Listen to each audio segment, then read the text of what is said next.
Howdy, everybody. Man, my hair's a mess. I didn't even realize that. Where's my brush? I got my hair cut the other day, but I sleep on it wrong. It doesn't lay right. Anyway, good to see everybody here this week. Let's start with the hellos. Let me back up here and see who all's in here. So it looks like Quasimodo got the cookie. Quasi, you always do it every time, man. And I set this up early this morning. It was like 9:30, 10 o'clock, somewhere around there, and boom, you were right there. Anyway, good to see you here. Gerald Stewart, you got the half cookie. Good for you.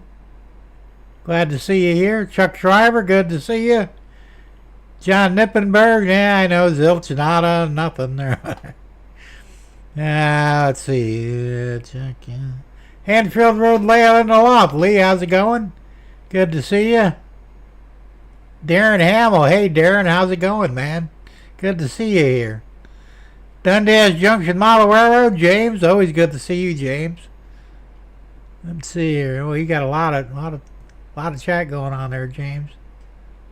See who else here? Schuylkill River Valley. Hey, happy birthday, John. That's 2 birthday wishes in one day. Got you this morning, too. Anyway, good to see you here, John. Captain Ray. Ray, how's it going? Good to see you. Let's see who else. This is Tom Grassy. Hey, Tom. Good to see you, Tom. Yeah, I gotta look into the. I'm still screwing around with. I did all this today, like just a few hours ago. Set up the cameras. Got everything half-assed working. I've got a lot more to do. We'll talk about that later. Let's see who else we got here.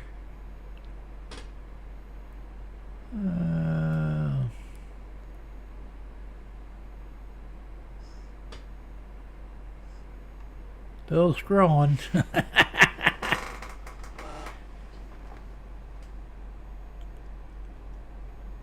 So many comments in the chat. Mostly James.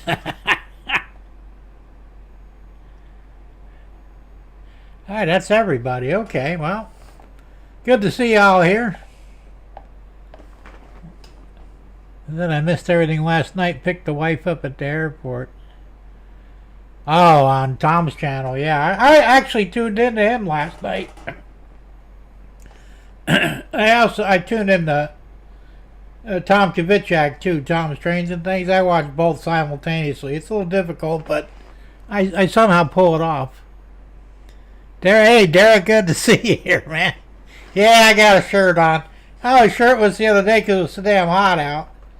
And I don't know if maybe the AC was acting up or what, but she's working like a beauty right now. Of course, it's a little cooler outside too. Hey, Raymond, Ray Central 127, good to see you. So, we got a lot of stuff to cover tonight. I got a quick video you can watch here. I'll put it up in a minute. It's only a couple minutes long. And then we'll talk about a lot of different things. Mostly train related. Actually, all train related if you get down to it. So, we're going to get into that in a minute. Let me go ahead and put the video up. Like I said, it's a little over 2 minutes long. And just to kind of bring you up to date on what's going on. Here we go. Hey everybody, Jim Tedesco here with Millennium County Railroad version 3.0. Yeah, you heard that right, 3.0. Anyway, I don't know if I showed you this or not. I don't remember, believe it or not. But I got the paint booth hanging on the wall there. It's all set up and there's a vent behind it. There's my extra filament. Not printing anything tonight because I still got to do maintenance on the Bamboo Labs A1. We're going to talk about that a little bit anyway. Nothing else in there changed. However, we do have cameras. I ordered 4 altogether. The first one I bought didn't work too well. So I'm going to send it back because I don't like the way it's working. Actually, it doesn't work at all. But the three that I bought the other day that just came in, these are these here. These are PoE cameras. There's one there. There's one there. And there's one way in the back that you can't see. But I got those three working. Well, you'll see those. You'll have seen them by the time you see this. And we're going to talk about those a little bit too. Other than that, that's about it. Just a quickie. Place is still a big mess, sort of. I think it's going to be for a while. But there's the three cameras on the little screen. And I screenshot them up on OBS. I say right there. That works out pretty good. Anyway, that's it for now. Stay tuned for more as I get things done. So we have a lot to talk about tonight, so we'll go and wait until the show starts and then we'll start talking. And there's Pogo. All right, thanks for watching, guys. Stay tuned for more. Yeah, like I said, it was a quickie. I got so much to talk about tonight. Well, let's start with the cameras. Making sure no one forgets. Nobody forgets, believe me. The first one I bought was this one here. It was... Where the hell's the box for that thing?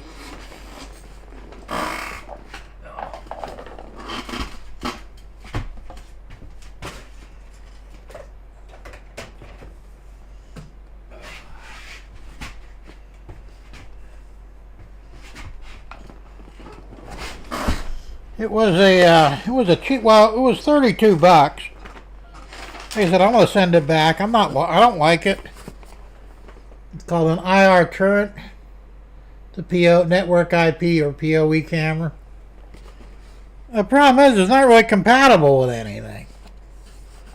So, unfortunately, I did find a program it was compatible with, which was Anycam. Of course, I had to pay for the license for it. It was $39. That was a waste of money. Because when I bought the three new cameras, and these are the new ones. There's one of them over here that I don't have them permanently mounted yet. But I've got three of these. These won't run on Anycam. So, like I said, that was a big waste of money. $39, but it is what it is. So, but it does work on this other program that I got, which is Easy VMS, which is free. Right? Actually, it came with the documentation on the cameras. Little booklet in here, and it actually tells you what you can use for software, which is really cool. Now, of course, it only works on PoE cameras or IP cameras, so I can't use the webcams with it, which I'm going to do away with all the webcams anyway, except for the one I use here for the main. Cameras are scary, and they could be, I guess.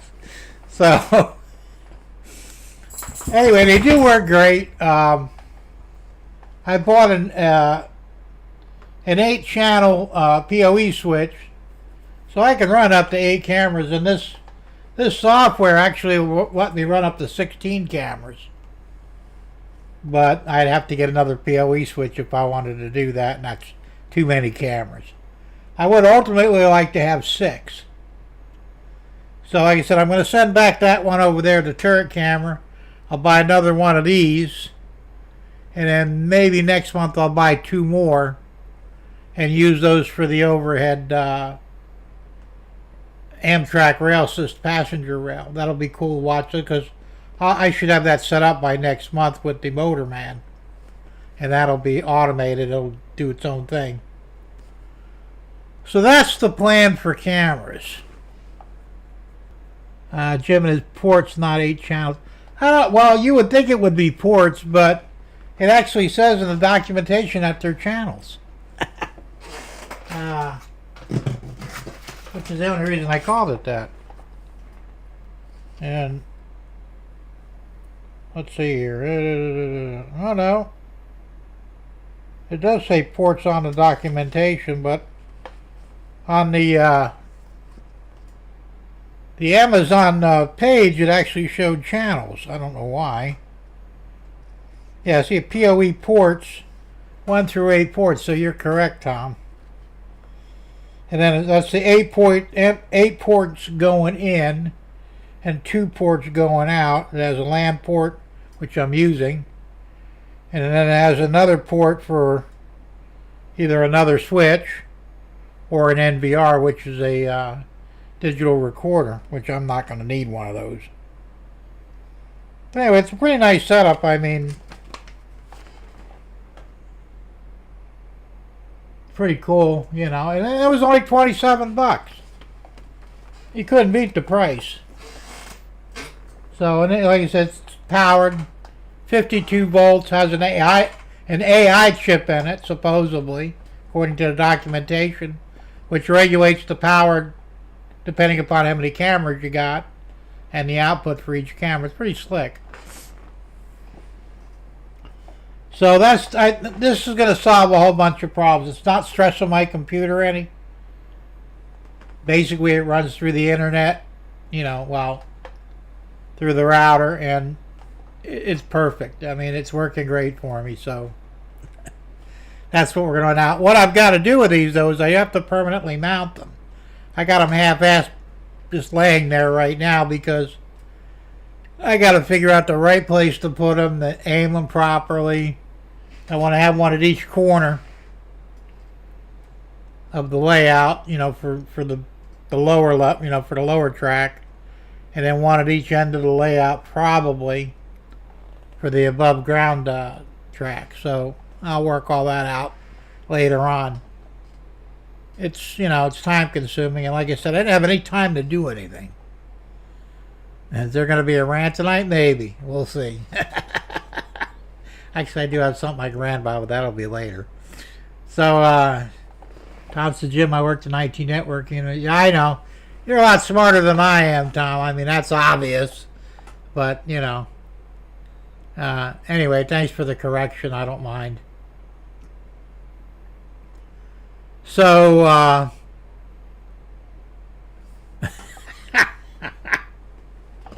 he might. You never know.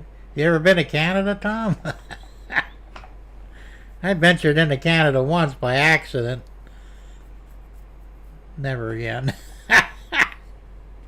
But, so I got things straightened out with the cameras somewhat. Like I said, I'm going to order another one.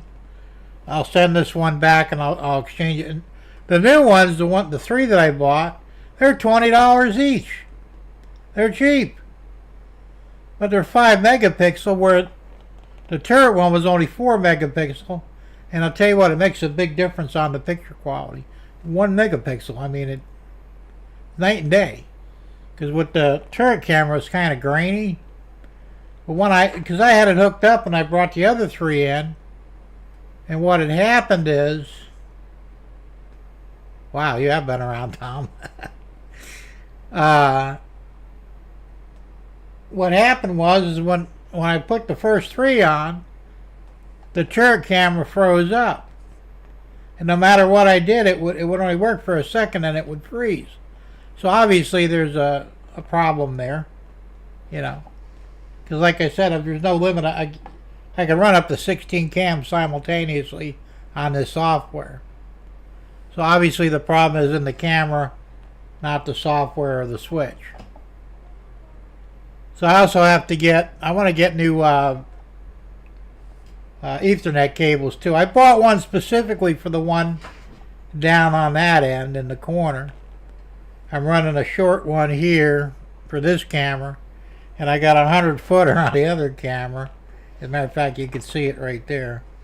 That cable is actually to go to the house from the, well, actually would go from the switch now, but to another router in the house to improve the Wi-Fi for my main computer. So, I mean, that's what I bought that cable for, so I don't want to continue using it here because it's just way too long, you know. So I'm thinking I can get maybe a 40 or 50 footer for the camera down on the other corner and run along here and up the wall and around here to the switch. And then I need two short. Well, I need probably an 8 footer for this camera, and probably a 12 or 15 foot for that camera, because once again it's going to go around too. You can see the cable up on the wall.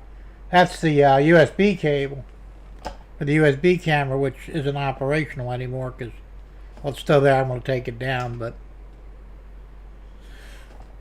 so I got a lot of work to do getting all this stuff sorted out, which is no big deal. Now, I had an issue with the trains today. You know, the one that you just watched running, it wasn't running very well. I thought the track was dirty, so I did clean the track, both of them. And found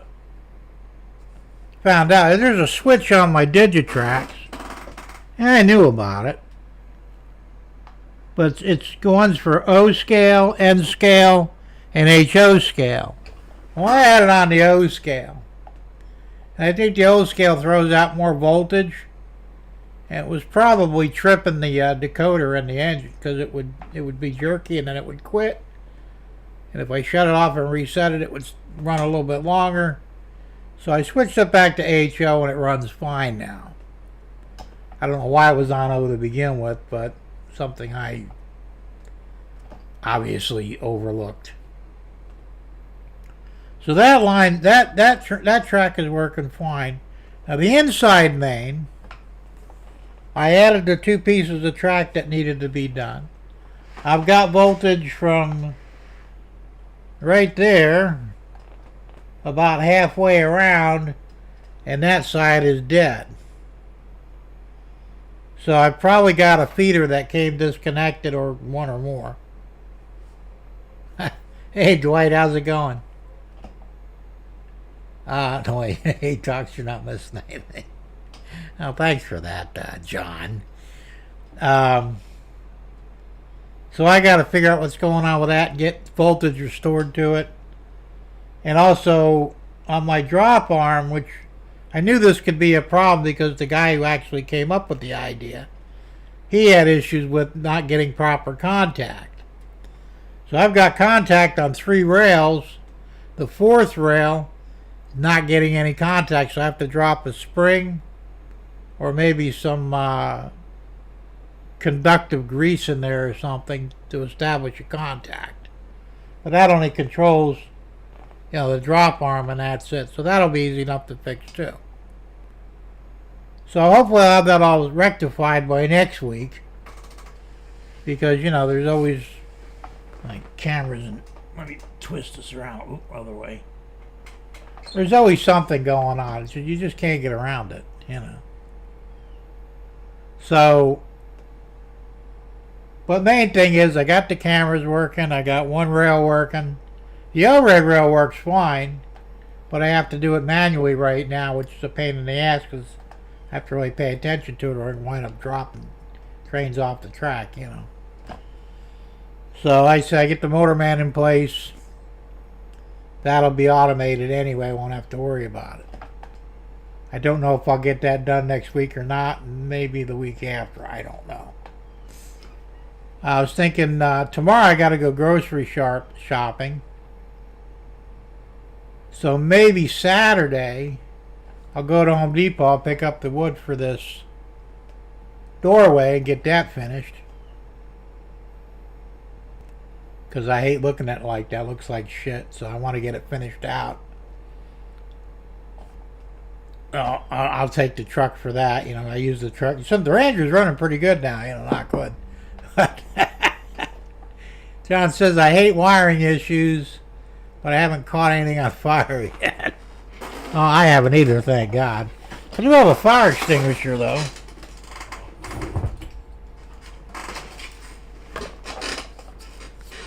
I keep this big puppy here close by just in case, you know.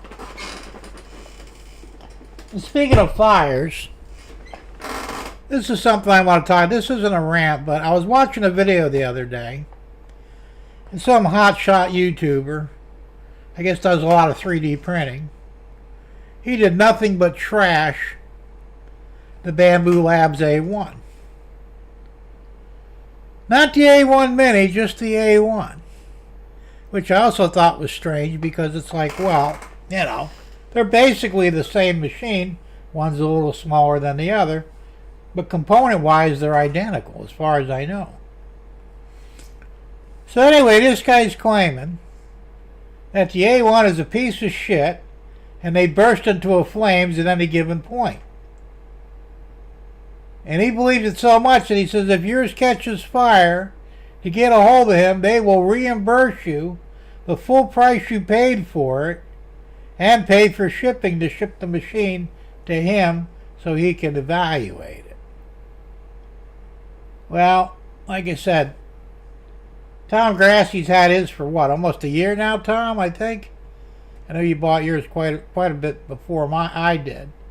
You use the shit out of yours. It hasn't burst into flames yet, has it? You know, I use mine a lot. I mean, I don't have as much time on mine, but still, I use it a lot. You know, not a problem. So, I think what's happening here is, now he's pointing to a board in the left corner of the A1 printer, the front corner. Apparently, it's some sort of a voltage board that regulates the heat in the hot end and the bed temperature, if I'm correct.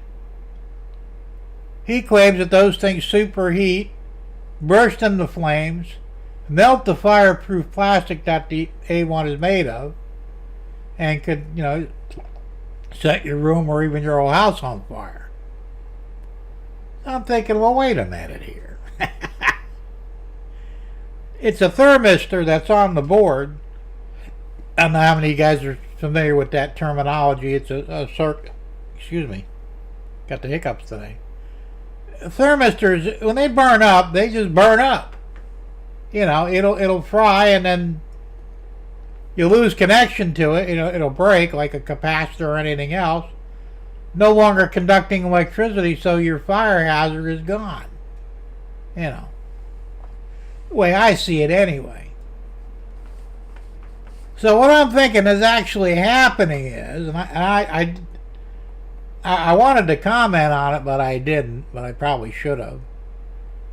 You know, I gave him a thumbs down because I think he's full of shit. Yeah, I know, Tom, that's what I'm saying. If they were a fire hazard, yours would have burst into flames a long time ago. Yeah, well, it's sort of like a circuit breaker, but it's supposed to regulate the heat that the machine will produce. I mean, they can fuck up, but like I said, if they do generally, it'll burn up, but it'll separate, you know, it won't have a connection anymore to each end of it. And, you know, at that point, you're not producing electricity or heat anymore. The machine will stop working, you're dead in the water until you replace that part. So, I'm thinking, and he sort of almost pointed it out to some degree. He says, you know, a lot of these guys, he said, first off, don't keep paper near your printer. Well, duh. You know, if you have paper towels near the print bed, the print bed can get hot enough to, you know, set paper on fire. Especially if you're printing with PETG or ABS. They run significantly higher hot end temperatures and build plate temperatures. He didn't talk about none of that. And I'm thinking about this shit and I'm going, wait a minute.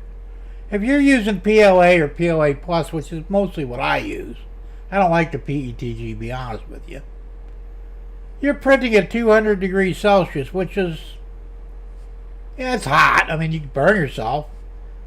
But did he have a pile of burn up ones to show that it was true?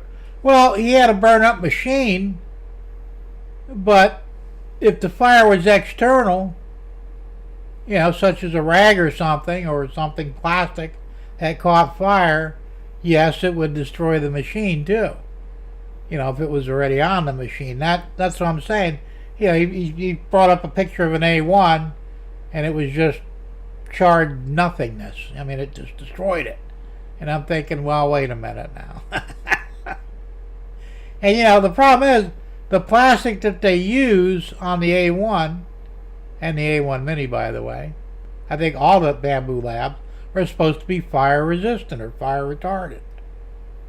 So I mean, it might melt, but how long it would have to be on fire to actually burst into, or how much heat would have to throw on it for so long to actually make it burst into flames. So he goes, well, the old Net A8s did the same. Yes, they did. I had an A8, but I replaced the thermistor board with an improved one, because the one they had was substandard, and that eliminated the fire hazard. So I'm thinking, if Bamboo Labs had a problem with this, first off, they would have probably recalled them, or at least sent you a new improved board to eliminate the problem. He says, well, Bamboo Labs sucks so much that they won't even admit that there's a problem with their machines. Maybe because there ain't. Tom says, Jim, sounds like this guy most likely had a faulty power outlet that the A1 was plugged into, and that caused it. Yeah, it could be. Did he tell you that he was a pyromaniac and show he was gas can? I wouldn't be surprised. Not like that, but I'm sure he was from England. Now they're using 220 over there, 240, whatever. We use 110 over here, for voltage. So maybe it's a problem with strictly the 240. I don't know. But I don't believe this guy, and it really pissed me off that he was trashing a company that literally he knows nothing about. He thinks he does. And like I said, let's go deeper into it. What materials were you printing with it? Was it PLA? Was it ABS? Was it PETG? Was it something else? Some of the other materials, like PETG, I think uses like 290 degrees Celsius hot end on that, and even the build plate, I think, runs at 80 degrees Celsius. Where you're only running 60 degrees with PLA, so, I mean, 80 degrees Celsius, that's the conversion on that.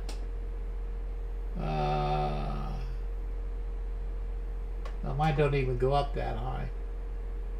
But 50 degrees Celsius is 120 degrees, so you're looking at probably close to 300 degrees or somewhere around there, but, Fahrenheit, I don't know the conversion offhand. But, I mean, if you were to set your hand on that, you probably get third-degree burns, So was there something near the machine or on the machine that caught fire? And people, people lie about shit all the time, and they'll say, I know there was a recall on those in the beginning. It was back in 24. But that was for something else. And the recall corrected that problem. Now, mine was made after the recall. And I think Tom's was too, I believe. So, these are already improved machines, so we don't have to worry about it. But the recall they had nothing to do with fire. It was something else. So like I said, I think there's more to this than what he's saying or what he knows. Because, and again too, maybe somebody had an issue that, he said, like Tom's, a faulty power outlet. Maybe instead of 240 it was putting out, 300 or something, and if you overpower something enough, yes, you can cause a fire in any device. Because they're not designed for that shit. Or maybe it was a lightning strike. Who knows, Now, I'm eventually going to put mine on a battery backup, an APC. You don't really need it, but it's helpful. And if nothing else, just a, what do you call it, a surge protector. in case that's what actually, and that's possible that could have happened. Maybe a high voltage surge went through the machine while it was on and poof, could have started a fire somehow. I don't know. But, like I said, I like the A1. I think it's a good machine. This guy obviously has problems with the Bamboo Labs. Why he's picking on the A1 only is beyond me. Yeah, like Paul Harvey would say, and now for the rest of the story. Absolutely, Chuck. When the cable gets bent and kinked, the wire can spark or catch fire. That was... Oh, okay. Yeah, it's something to do with a control wire, the one that comes out of the bottom, goes up in the arm. Maybe he had his set on 110 and was on 220 circuit. That's not good either. Hey, you never know, there's more... I don't think he had... It didn't happen to him. It happened to other people. And... so you don't really... Like you said, you don't know the truth. A guy could fuck something up and say, oh, it came that way, or it happened.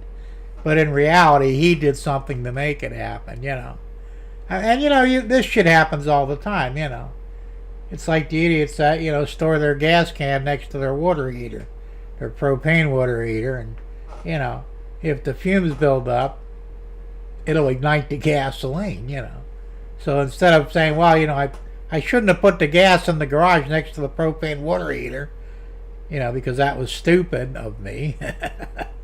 No, it was a faulty nozzle on the gas can. And, some of these companies, they'll buy into it because, because they don't want to pay out a bunch of shit on there, so they'll settle just to shut somebody up. Well, I think there's a lot more to this than what happened. Maybe he had the command station on him. Alright, Derek. All it did is it increases the voltage, and I think a little bit, because O uses more voltage to run their motors than HO does. Thank God it didn't break nothing, but Tom says, well, maybe Bamboo could file a lawsuit against this guy passing bad information. I'll tell you, they should. If I were Bamboo Labs, I'd fucking do it. He was really. Like, he spent like 30 minutes just trashing the A1, and I'm thinking, what the fuck is wrong with you, dude? And he's so fucking into it that he's willing to pay you what you paid for the machine plus shipping so he can investigate it. But he can't investigate shit because once the machine leaves the premises where this supposedly happened, the evidence is no longer there to show what really happened. They said, I had years ago, I had a friend, he was cooking meth in his kitchen. He come flying over my house one night. He said, man, you got to help me. I said, why? What's wrong? He said, I burnt my arm really bad. He literally burnt the flesh off his arm, man. Nothing I could do for him. And I said, you need to go to the hospital. They need to put, synthetic skin on you and shit. And you're going to wind up, losing your fucking arm if you ain't careful. So what the hell happened? He says, well, I was cooking ham, or cooking bacon rather, and the grease exploded and set my kitchen on fire. I'm going, you lying I didn't say it, but I'm thinking to myself, you lying motherfucker, you were cooking meth in there.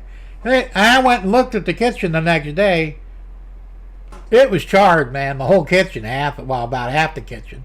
There ain't no fucking way in hell bacon grease would cause that problem or burn him so badly. He was cooking meth and something happened, But that's what people do. So he did go to the hospital and he told them the same bullshit story. And believe it or not, I guess they believed it because they never investigated him. But now Derek goes, let Bamboo know about the channel. They got to know about it by now. This guy's, he's kind of high up in the YouTube hierarchy. But I don't think they'll do anything for me. They'll probably thank me. But I'm sure they know about it. But like I said, people lie about their own stupidity all the time. At my shop, I had my repair shop. People come in, and What the hell was that one? It was so fucking obvious it wasn't funny. I can't remember now. There's one guy brought in a pickup truck, and he said the brakes don't work on it anymore. I said, all right. So first thing I did when I opened up the hood, the rubber gasket that's on the brake master cylinder was about this fucking big. I mean, literally, it's like 2 foot by 2 foot. Knew right away what the fuck happened. He put fucking motor oil in the brake reservoir. It fucked the whole system up. I had to replace the master cylinder, both wheel cylinders, both calipers, flush the lines. So I said, did you put oil in this? No oil. Well, that's the only thing that'll do this, because if you put brake fluid, even the wrong brake fluid, .3 instead of 4, vice versa, it won't do that. The only thing that causes this is motor oil. I don't give a shit. You got to pay for it either way. But he would. He never did admit to it. And then I found the empty oil quart oil container that was stashed in the fender well. It was 30 weight straight, which, I'm thinking he bumped that in there. He was Mexican, so they're not too bright anyway, most of them. Well, that's true, John. It is easier to pass the blame, but sometimes it's so obvious, and you just want to smack the shit out of people when they lie to you. Admit it. I don't care. Don't sweat off my ass if you fucked it up. It ain't gonna cost you anymore, as a rule. But who wants to admit that they're stupid? Well, that's true too, Derek. But there are stupid people out there, and well, you just gotta acknowledge that at some point, So I'm thinking that's probably what happens. And I think he's only had like 3 or 4 of them that actually reported theirs on fire, And their chances are they're probably newbies, didn't know what the fuck they were doing. I assume they were all in England or in Europe. He didn't say anything about getting these machines out of the States. And they obviously fucked up, I think. I haven't left this one unattended so far. Or have I? Yeah, I did. As a matter of fact, when I first got it, I let it print all night on a couple of prints, and I'm assuming, it's UL listed. It's energy thing certified, whatever.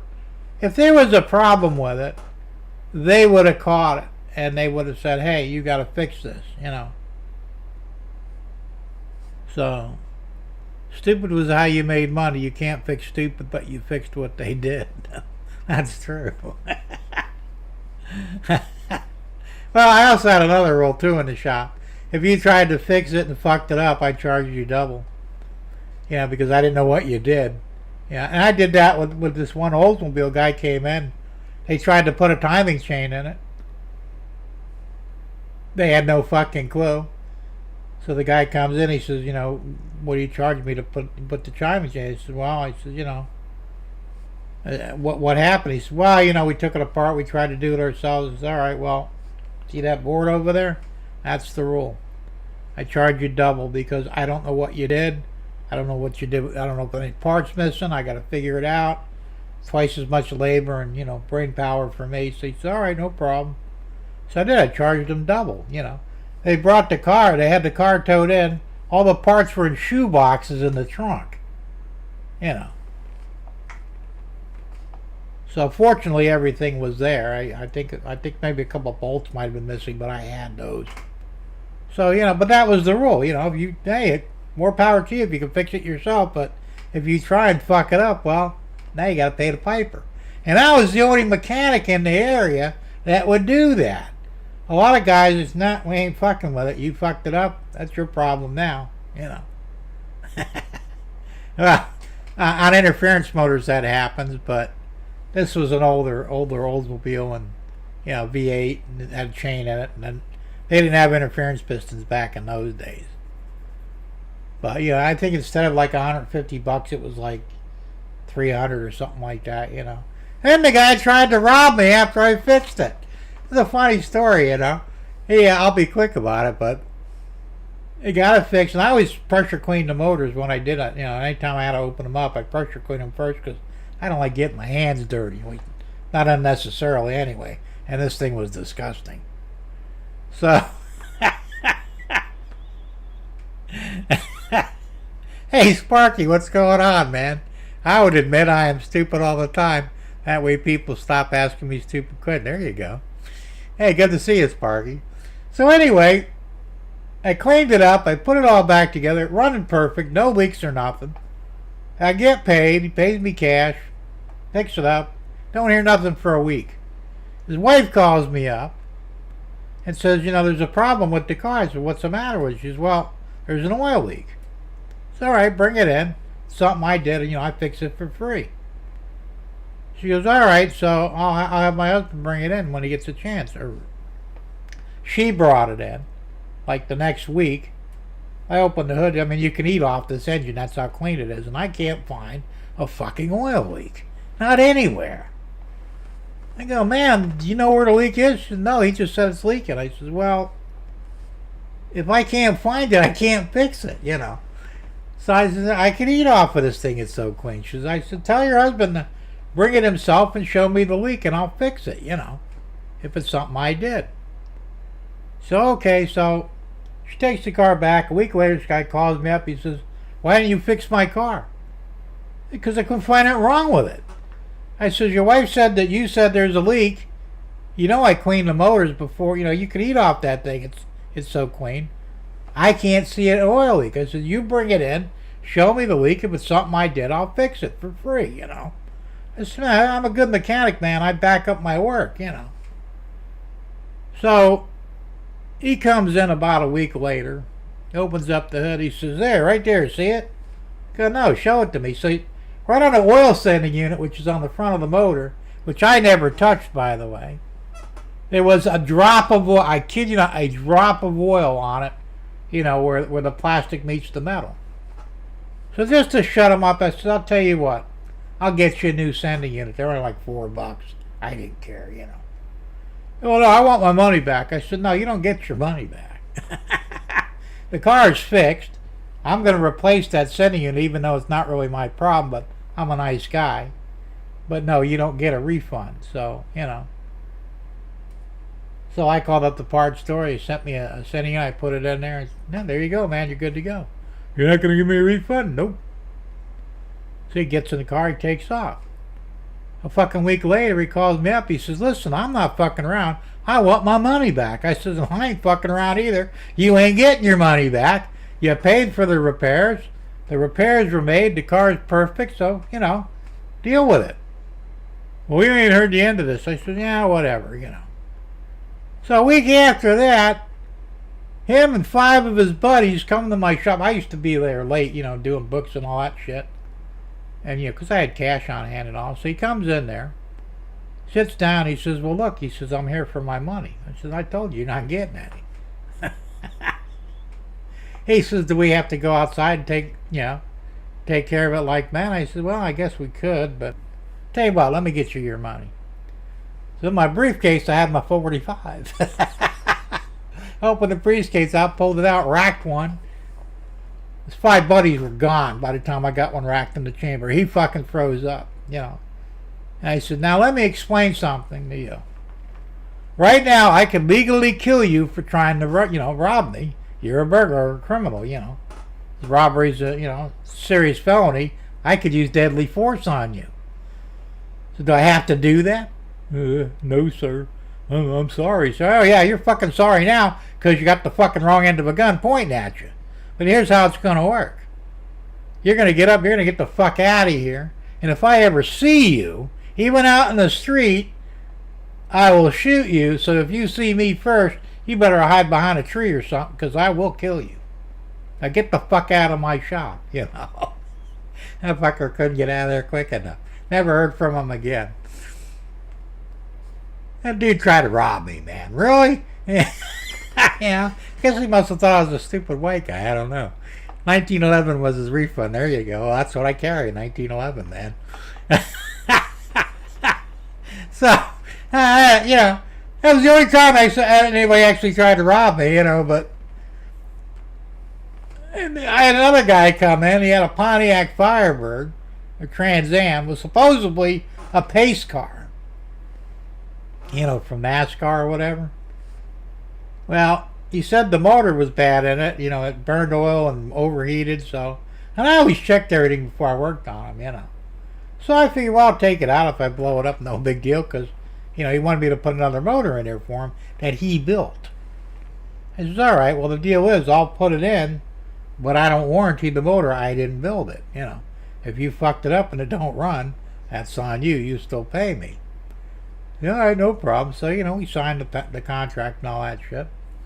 So the next day I took the car out on the interstate. Fucking run perfect. 130 mile an hour. Never got hot. Never lost a drop of oil.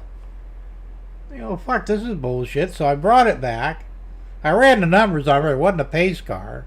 The guy dressed it up to make it look like one, but it wasn't. Based on the VIN, it wasn't a pace car. And the thing was in pretty ratty shape anyway. I mean, cosmetically. So I called him up and I said, look, I just took the car down the road and I said, it runs fine, man. Ain't nothing wrong with that fucking motor. And that was the one that had a 301? Yeah, 301 with the turbocharger. I said, the turbocharger might be bad, I don't know. I said, if you have another one, I'd probably swap that out and leave the motor alone. Because I didn't really check the turbo on it. It seems to be working. Oh, no, you don't know what you're talking about. I said, like an idiot, I should have said, well, you know what? Maybe you need to take the car somewhere else. I said, all right, you know what? You want to swap out a perfectly good motor? I don't care. I'll take your money. So he had the motor delivered to my shop, and, it looked all right. I didn't really check it. But I swapped them out. Went to start it up. Fucking thing's locked tighter than a drum.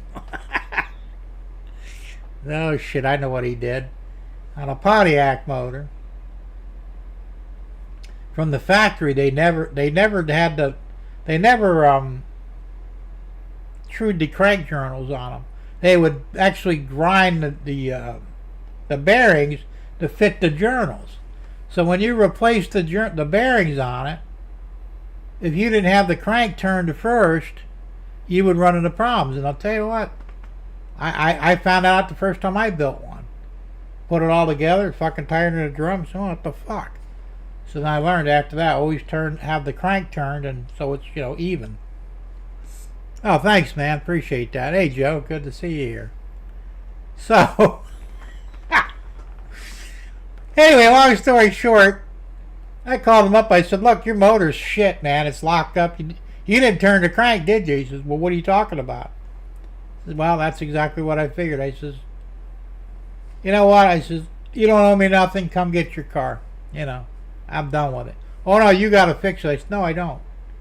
So I don't want your money. I said, just come get the damn thing. This has been a clusterfuck from day one. Well, that's assuming it would turn over at all, which it didn't. Like I said, it was. I put a fucking torque wrench on there and I couldn't turn it. So I dropped the pan, loosened up the fucking crank journals, and then it spun over. So, and I told him exactly what the fuck was going on. So I said, and he didn't want the car back. So I says, well, you're getting it back anyway. I'm calling a wrecker.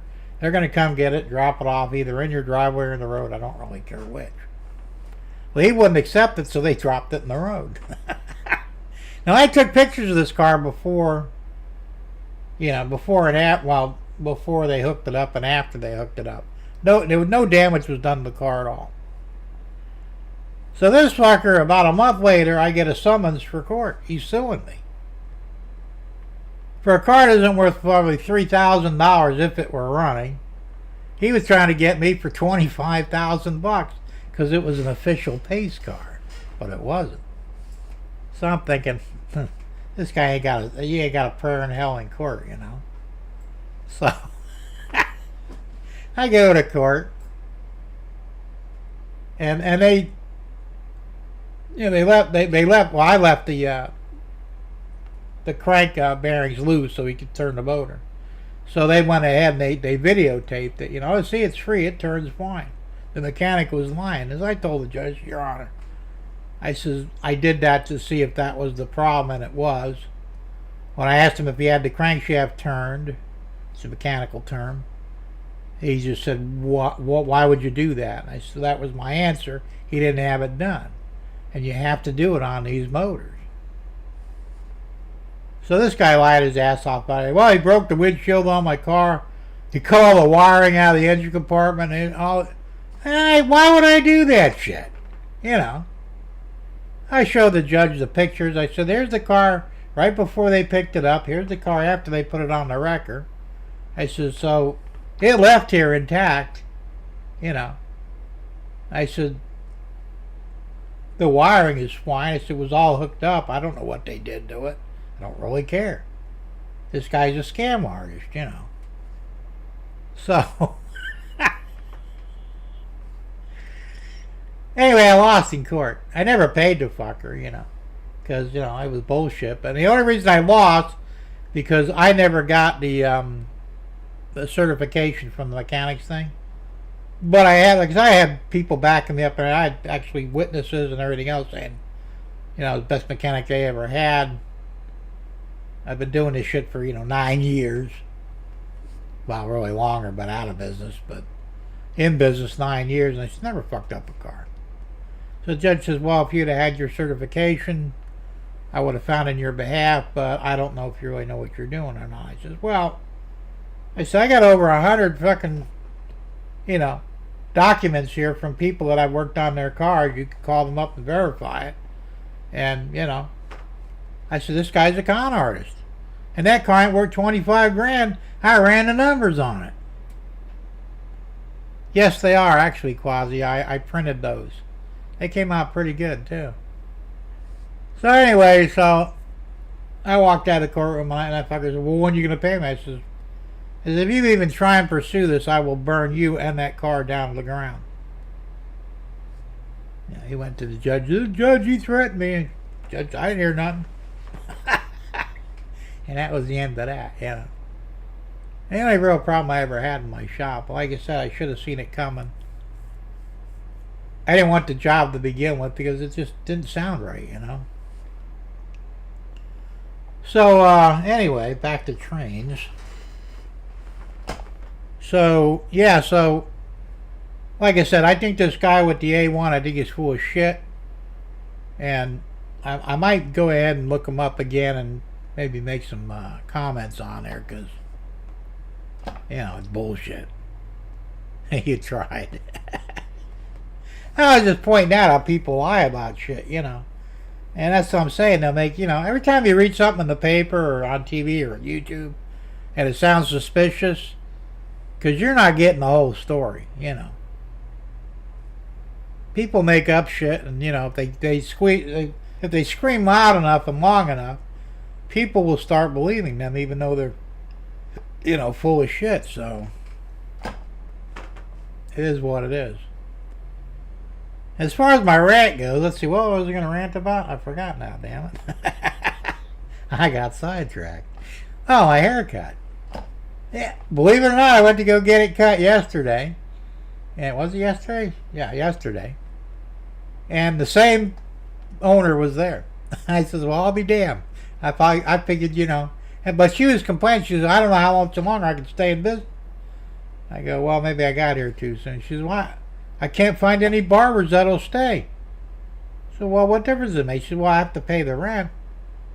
So, I used to pay $12 for a haircut. I mean, I always tipped them, I give $20. And I tip well, but charged me $19 for a fucking haircut, man.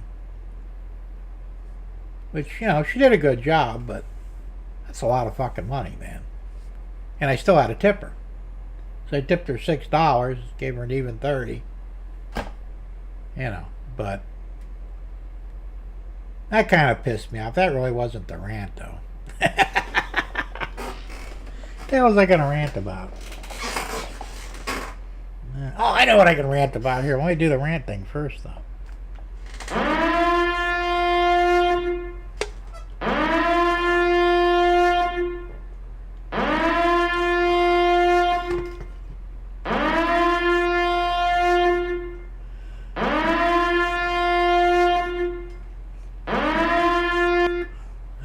of that rant shit. Anyway, my wife, not happy with Starlink, because we're running Wi-Fi in the house. I don't have any direct connection yet. So she went ahead and got the cheap, for poor people, Xfinity internet service from Comcast. Supposed to be $9. Turns out it was $14.95. And it don't work worth a shit. She's running her phone off of it and, her computer, her laptop. Well, all in one.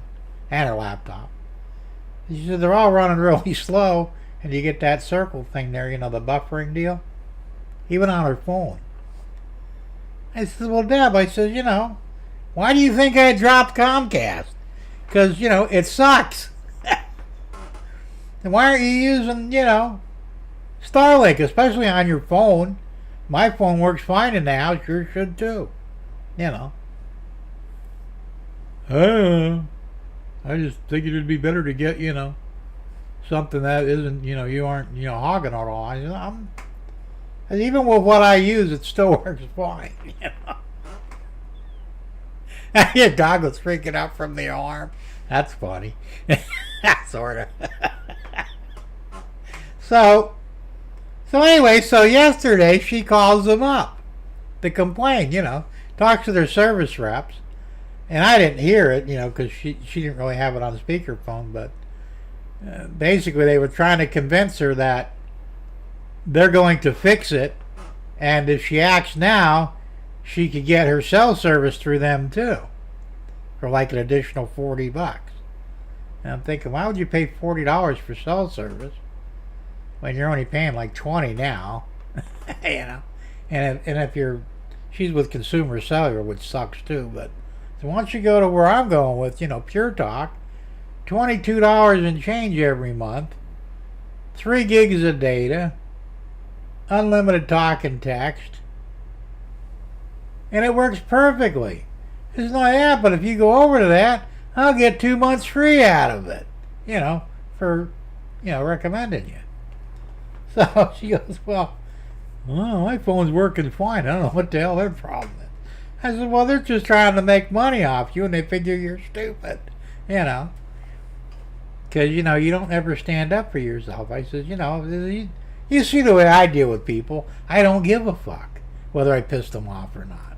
If something ain't right, I make sure they fucking understand it, And there's no talking about it. There's no bullshit. You either make it right or you're out of here. So she doesn't do that, So she was on the phone with this guy for about an hour. He's trying to convince her, one, she needs to get the Xfinity phone service for her phone, and I guess they were trying to convince her that I don't think there was anything. Well, they were trying to convince her there was nothing wrong with the service, but there is. And I says, why do you even put up with that shit? Look, you're paying $14.95 for the slowest internet that's offered anywhere. You can't expect much from it, I don't know what she's gonna do. I don't know if she's gonna drop it or not. Like I said, Comcast must have been one hell of a lobby in D.C. They get away with it. Yeah, they really do, Quasi. I mean, it's bullshit. Well, they forced her way into Florida too. Because we had the other company. I can't remember. I never remember the name of it now, but they were 100% better. And then Comcast sued them because they said they were illegally infringing on their territory in Florida. Went to court, and the other company lost, and here we go. Now we all got Comcast, Fuck Comcast. Comcast, there you go.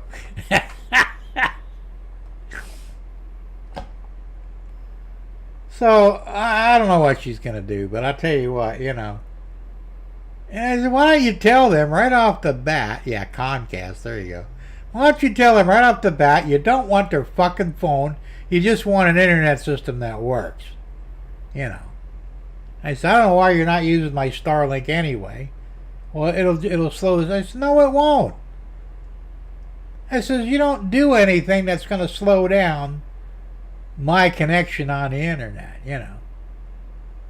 The phones don't really take any bandwidth.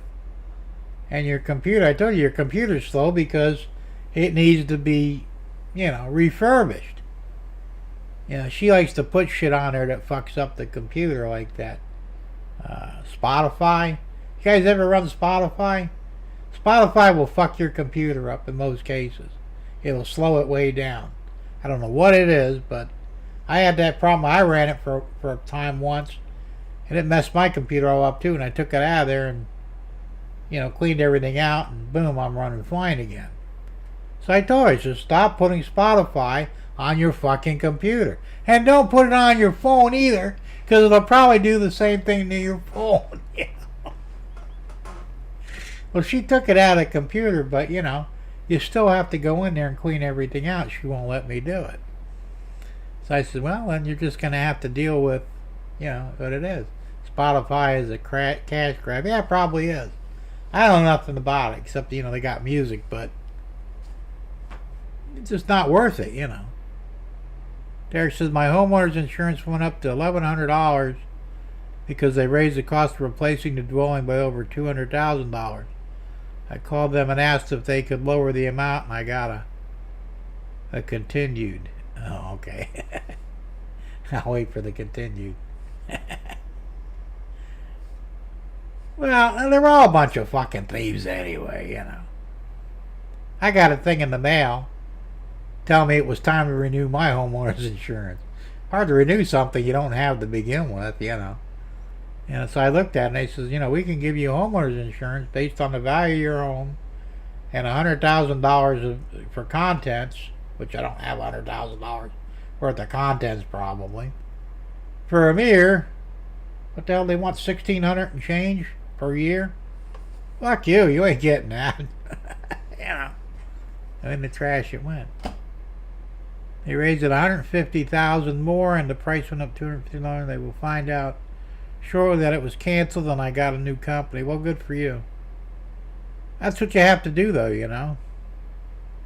Race is just good old-fashioned vinyl records and albums are the foolproof way to go. Well, you know, it's funny because records are making a comeback, and now they have, you know, digital record players. Yeah, that way better than what we had back in the day. So I don't know. John says I pay slightly over $1,500 a year for the farm insurance. That's still a lot of money, you know.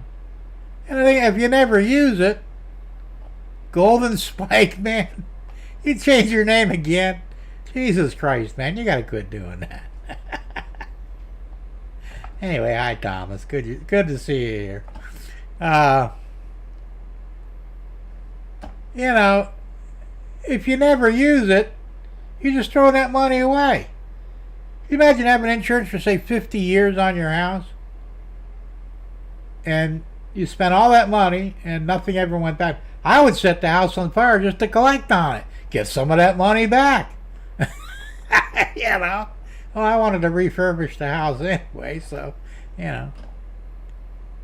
How am I? Hell, I'm hanging in there, man. I don't care if you're late. That's on you, not me. I didn't think you wanted anything to do with trains anymore. You said you were going to do model cars and stuff now. You pulling a Vinny or what? So, I don't know, guys. You know, it's just fucking crazy. It really is, you know. Speaking of cars, I was bored the other day. And I printed another Millennium Princess, my old car, my six-wheeler, just the body. And I've got a little body work to do on it because, for whatever reason, there's ridges in the roof. See them? You can see them there. And I printed this on the A1. The last one I printed on the resin printer. It didn't come out much better. But I figured I'd use body putty and clean all this up. So I'm going to do that and repaint it. But because I fucked up the old other model, I dropped it too many times. I did I printed a new chassis on the A1.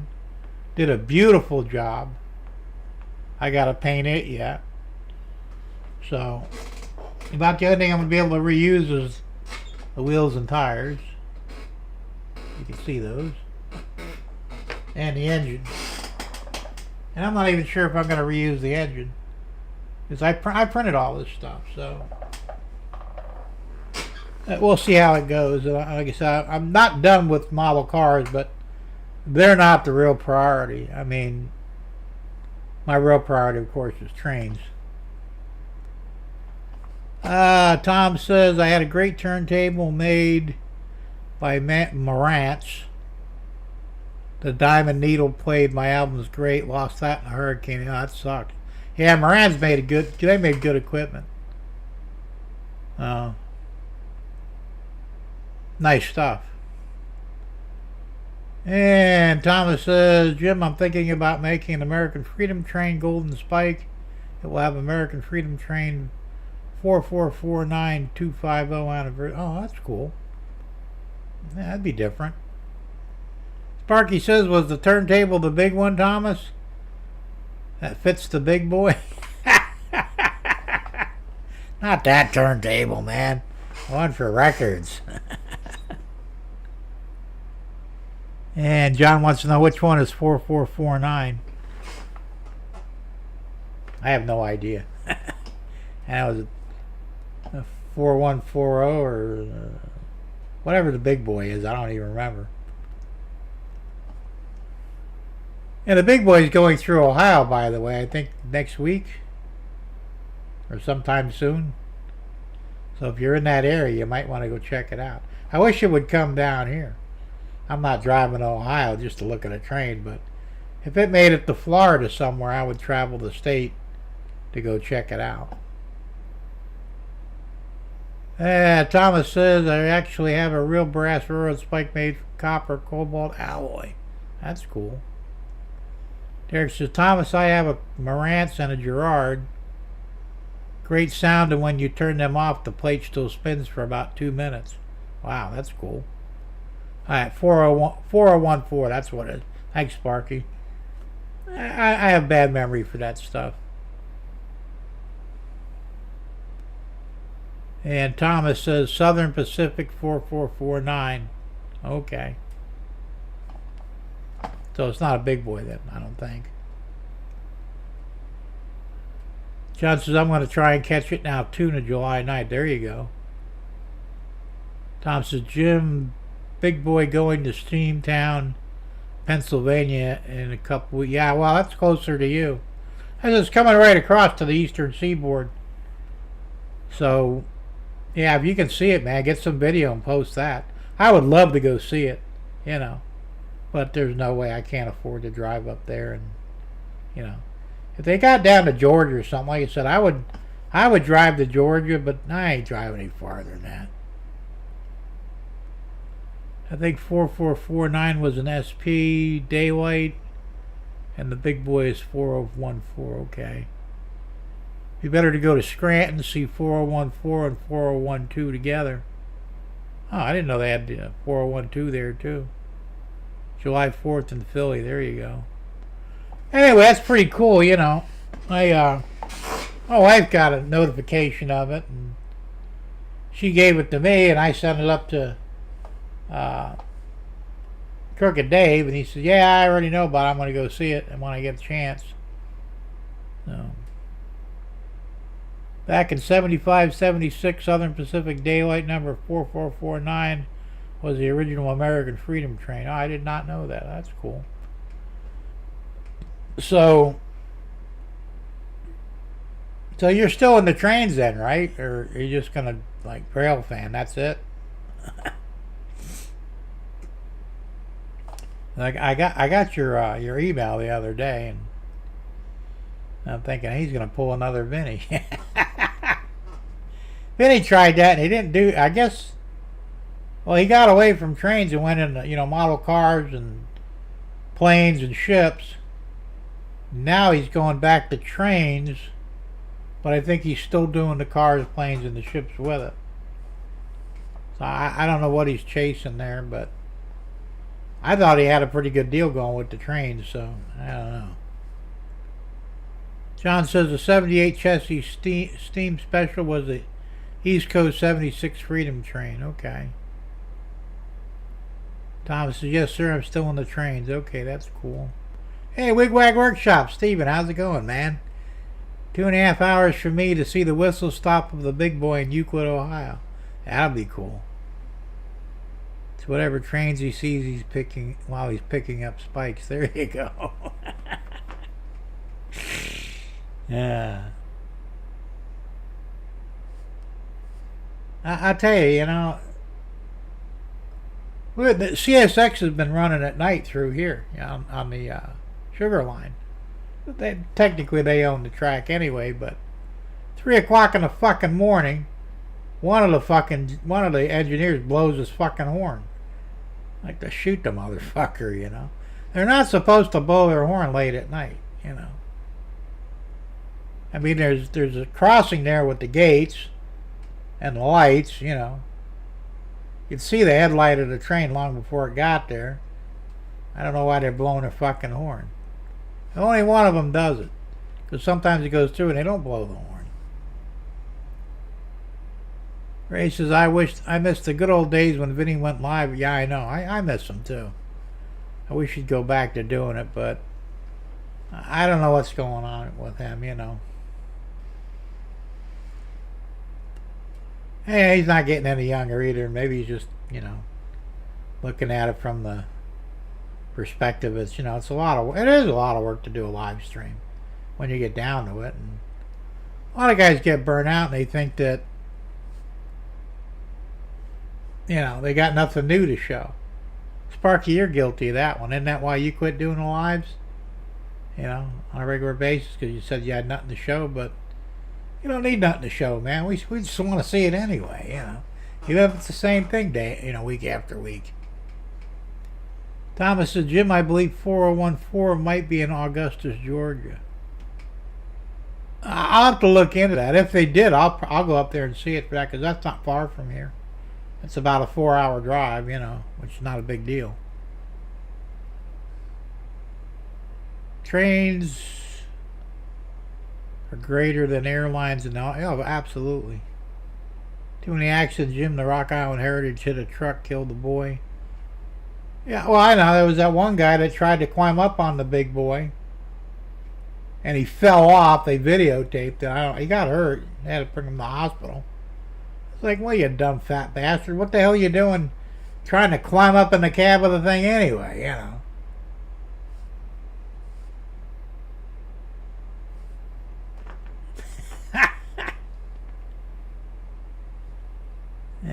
He said that is one of the main reasons. Yeah, okay. I figured as much. That's what you said anyway. Ray said if he stopped due to health, then I fully support him. Well, no, I didn't. I don't think that's why he did it. I think he just. I think he's trying to garner a greater presence on YouTube to make more money. Because, you know, even before he jumped off of the trains, he was complaining that, you know, he wasn't getting enough revenue from his train channel. So I said, if you're trying to make money on YouTube by doing trains, you're going to go hungry, you know. There's just not enough people interested in it to really make you big money. Now, if you had a pair of tits and actually looked good and did something weird on YouTube, then you can make big money, you know. But, you know, that's what you got to do, babe. I mean, if you're blonde with tits, I mean, you know, they're the ones making the big money on YouTube. That one I watched, what the hell's her name? Babahan? Name's Hannah. She's from Australia. She brings over $300,000 a year on YouTube. You know, what does she do?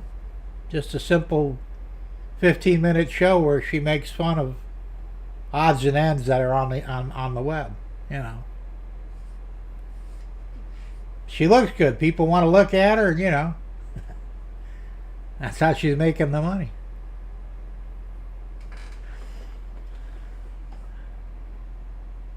I blame TikTok on the shorts. Yeah, it could be. Girls use YouTube to plug their OnlyFans account. Yeah, that's probably true too. Sparky said Vinny stopped because of the money. People stopped doing super chats, so he switched to models thinking bigger audience. That's what I'm saying. He was chasing a dream, I think, you know. Ray says YouTube essentially has copied TikTok. Yeah, that's probably true too. I mean, you know, it's just YouTube was fucking people out of money anyway, regardless of how good you are, you know. You look the wrong way, they'll demonetize you, you know, for that particular show or whatever. It's just, they're just being jackasses, you know. They just don't want to hand the money out, apparently. Now, Rumble does a better job of paying on it, but not enough people are willing to go to the Rumble to, you know, capitalize on it. The only reason I'm still on YouTube is because I know a lot of you guys won't follow me to Rumble. You know. So until I have to, I'm going to stay right here on YouTube, whether I like it or not, you know. I'm not making any money, but I don't care. The love of money is the root of all evil. That's true. And unfortunately, there's a lot of people that are in love with the money. I'm not one of them. Because I just don't give a shit. But, I mean, the guys that I watch, and you know who you all are, you know, I watch your shows as much as I can. And I just enjoy the show. I enjoy what you're doing, what you got to show. Just listen to you yak, whatever, you know, it doesn't matter, you know. I liked watching Sparky, and you know, he said, well, you know, I got nothing more to show. What's the point? All right, you got a point, sort of, but like I said, I know there's a lot of work involved with doing a live stream because I do one. But, you know, realistically, I was happy just to watch them no matter what, you know. Whether they had anything new to show or not, I didn't care. You know. But, you know, that's the situation, that's fine. You know. Because, I mean, for that matter, well, I've always got shit to talk about and show off or whatever, but because it's going to probably be a couple of years before I get this thing up to, you know, near completion, if that's even possible. Yeah, Sparky said I started working on my second $1 million yesterday. The first $1 million was too hard, so I gave up. There you go. Hey, you're welcome, Sparky. I mean, you're just a fun guy to watch, man, you know. I enjoyed your show. I didn't care whether you had anything new or not, you know. Even if you just ran trains for half an hour, I'd still watch it, you know. But I don't know. Like, it is what it is, you know. Everybody has their reasons for, you know. Some guys just get tired, and, you know. It's like I said, it's a lot of work to do a live stream. And after you've done it for forever, you probably wake up and might say, you know what, I'm tired of this shit. I'm going to quit doing it, you know. And they do. As far as time is the other issue, we got busy at work. They laid guys off. And then tons of overtime. Yeah, well, that makes sense too if you don't have the time. As I said, I'm retired. I got nothing but time. I don't care, you know. And I enjoy it. I actually enjoy getting on here for an hour or two or three or four. And, you know, yakking with you guys because it's fun. OnlyFans comes from the porn industry. Oh, yes, it does. You know.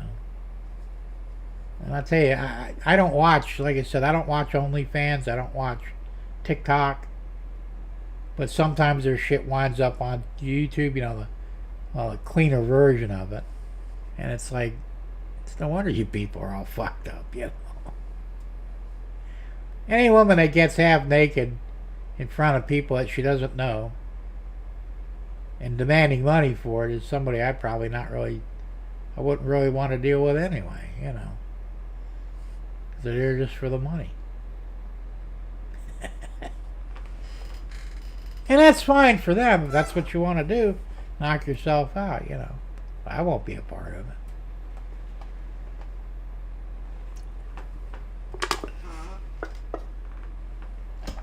So, How did you get that to print backwards, man, Ray? You got porn as P-O and then the R is backwards. I think the N is backwards, too. That's weird. Sparky, in my career, I went back through all my tax returns, add all my yearly salaries, and I made $2.25 million. Do not know where it all went, but it was a fun and enjoyable journey of life. Well, I made over $1 million too, but I never saved any of it, I was making I was averaging $100,000 a year in everything I did, and I've been working since I started making that money when I was 18 or 19. I always had money. I mean, I was never poor, but I didn't want to save it because I felt like I knew a lot of guys I used to work for to paint their houses. They were all multimillionaires. They spend their entire lives amassing their first million or whatever, and then they retire, and then a week later they drop dead. So you saved all that money for what? So your kids can get it and fight over it? Fuck that. I'm spending my money. And that's what I did, what did I miss here? Ray says, I used to have a TikTok, but since got rid of it, I was destroying my mental health. Yeah, it would. John says, that's the way to do it, Tom. Oh, absolutely. Sparky says, Jim, on OnlyFans, nude guys running model trains would sell to the ladies. Yeah, probably. Not me, though. I mean, nobody wants to look at my naked body.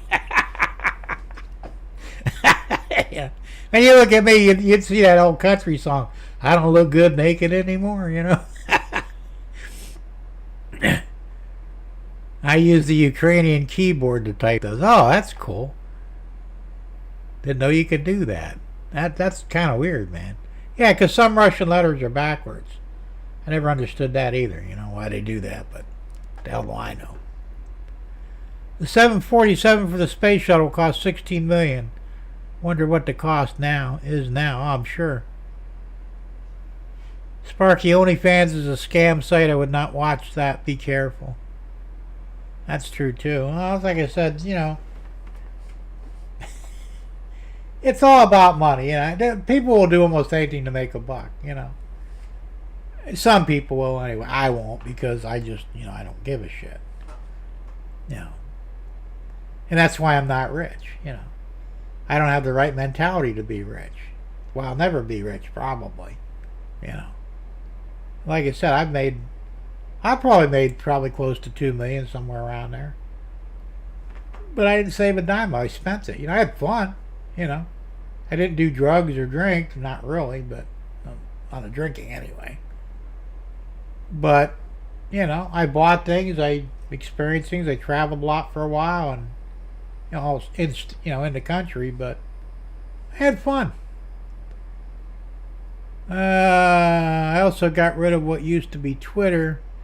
Elon ruined that platform. Oh, X, yeah. Well, it's still interesting, but he cleaned it up a lot, I guess. I'd never joined up with Twitter, but actually I have an account with X.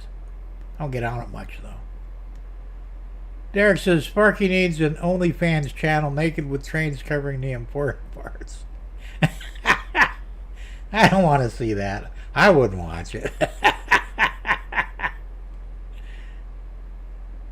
Remember Filter Queen Vacuum? No. I've never heard of that. They had, what's the weird ones they had down here? They want to look like a cartoon mouse. I can't remember what it was called now, but it looked just like a cartoon mouse. That fucking thing was $5,000. And he says, it'll suck up anything. I don't care what the fuck it'll suck. It ain't worth $5,000, He could show off his huge helix. Yeah, right. There you go. Ray says Instagram is next on the chop. That wouldn't bother me at all either. I do watch that on occasion, only because Ted Nugent has a channel on that, and I like Ted Nugent, so I watch him a little bit here and there, because he doesn't hold back either, And my brother uses it a lot, usually to beg for money. I don't know if he begs for money or not, but he kind of does, you know. And that's another thing I won't do either, you know. I will not panhandle to make money. You know, I mean, I've been lucky a few guys, you know, Sparky donated money to me, which was really cool, and I really appreciate that, Sparky. But, you know, it's not something I would normally encourage or, you know, expect. James says Facebook needs to go, and I think it will anyway. It's on its way. I still have a Facebook account. I get on there maybe once every 4 months to see if somebody left me a message. Sparky says, I have a big boy too, Derek. All right, I'm not touching that one. Thomas says, Jim, did you see California create a Nick? Yeah, I can't believe that shit. That's real. I saw the meme first and actually looked into it, and yes, I don't think it's been signed into law yet, but it's going through the chambers that they're going to try and prosecute anybody that exposes fraud in California. What the fuck is wrong with them people?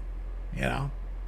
Trump ought to send the federal marshals in there and arrest a lot of them. Bullshit. Ray says Instagram has become a clone of TikTok. Yeah, sorta. So I said, I'm not interested in any of that shit, you know. You guys ever get a call on your cell phone from some woman who thinks you're somebody that you're not? You know. I got one, you know. Why didn't you call me back? Who the fuck are you? You know? Oh, you aren't? No, I don't know who you're trying to tell them, but that's not me, you know. Oh, I'm sorry about that, but yeah, maybe we could be friends. I'm going, no, I don't think my wife would approve of that, you know. And I said, well, you know, your wife don't have to know. I said, yeah, she does, because I would tell her, you know. And she says, well, do you have an Instagram account? I said, no, why? Which I didn't at the time. And she goes, well, why don't you open up an Instagram account and we can, you know, communicate together. No, we're not doing that. I don't know what the hell the deal is. If that's some sort of scam, but I ain't falling for it. Libs are all about fraud. Yes, they are, John. Infinite doom scrolling is what pays Zuckerberg's bills. Yeah, that's probably true, too. That's another word that is fairly new to me, doom scrolling. I heard my wife use it once. I said, what the fuck is doom scrolling? She wasn't even sure what it was. So, Derek says, Sparky is an ambassador for model railroading. He put in a lot of work, money, and time to do his Christmas show and live streams. Thank you. Yeah, definitely, Sparky. Thank you very much. And especially for the gifts I've won from you, man. Really appreciate that. James says, Derek, Sparky helped with my first layout. Cool. Chuck says, I second that, Derek. There you go. Everybody's appreciative of that. So, LL Jim, I got one of those the other day. She said, we were friends on Facebook. I said, send a pic. She did. Queen. I said, I don't know you.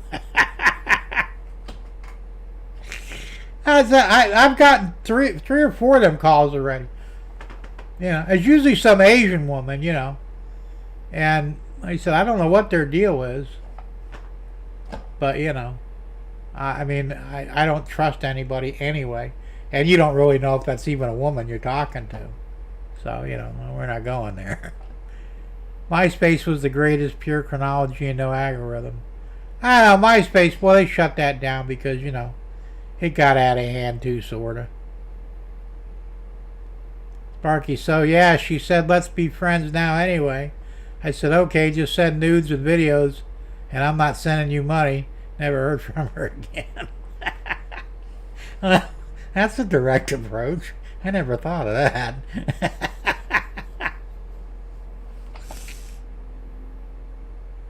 I suppose that's somewhere where really what it gets down to is they want money from you, you know.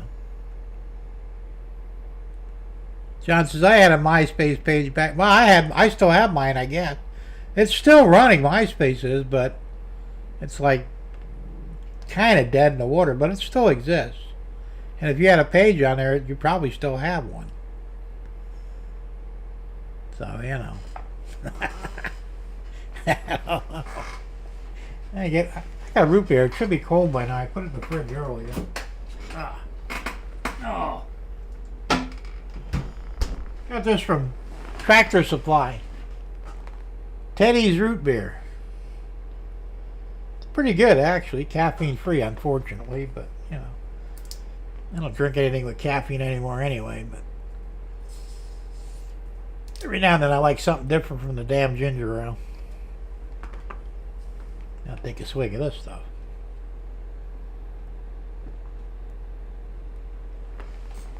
It's got a real heavy root beer flavor to it. I'll tell you what, really strong. James says, Derek, I might start ballast soon. I need to do that too at some point, but I think that's going to be one of the last things I do, though. I started over here, and he said, you know, because I made changes and that kind of got in the way of it. So I said, you know, I'm going to wait till I figure out exactly what the hell I'm doing before I ballast. Ray says, I'm over social media. It has destroyed humanity as we know it. Well, that and the damn cell phones, you know. Derek says, James, that's always fun. Yeah, it can be. Ballast.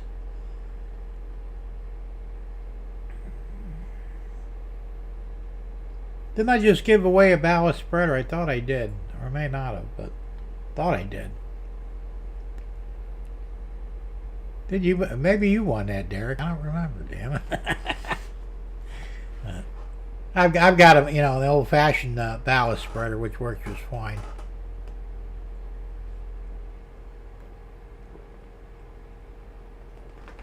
Oh, that's right. I've got the good ballast spreader, but I sold or gave away the glue spreader for the ballast. Derek, prep foam for the town scene, man. There you go. Ray, without social media, what would they store at the data centers? Yeah, tell me about it. Data centers are a bunch of shit, too. They're trying so hard to bring them into Florida. And I'm not happy about any of it. Now, I could have sworn that our governor said he signed an executive order pretty much banning them in Florida. And I was watching a YouTube video today where Hernando County, which is in Florida, is kicking around bringing one in. Like, well, aren't they illegal? We already have problems with, you know, water scarcity, and they want to bring these fucking things in? Bullshit. Yes, you didn't. It's the glue too. Oh, there you go. I thought I gave it away as a prize. Ray says, flip phones may be mediocre by today's standards, but at least they kept egos in check. I had one until they just simply didn't work anymore. I kind of miss my flip phone. Thomas says, I use a tablespoon for spreading ballast. That's probably the easiest way to do it. Sparky said, there is a glue spreader? Oh, I need. I just gave one away in a you know, a giveaway I did. John says, I use a plastic water can, Tom. All right, that'll work too. Ray says, absolutely nothing, so there would be no need for data center. And they want to control everybody, that's all it is. Where they'll know everything about you, things you don't even know. No. I know the next thing I'm going to give away is, I haven't finished sorting through all my stuff yet, but I have two, let me get them. Oh, I get out of the damn chair. We're not.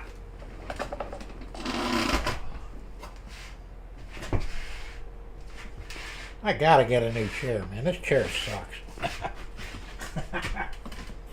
Oh.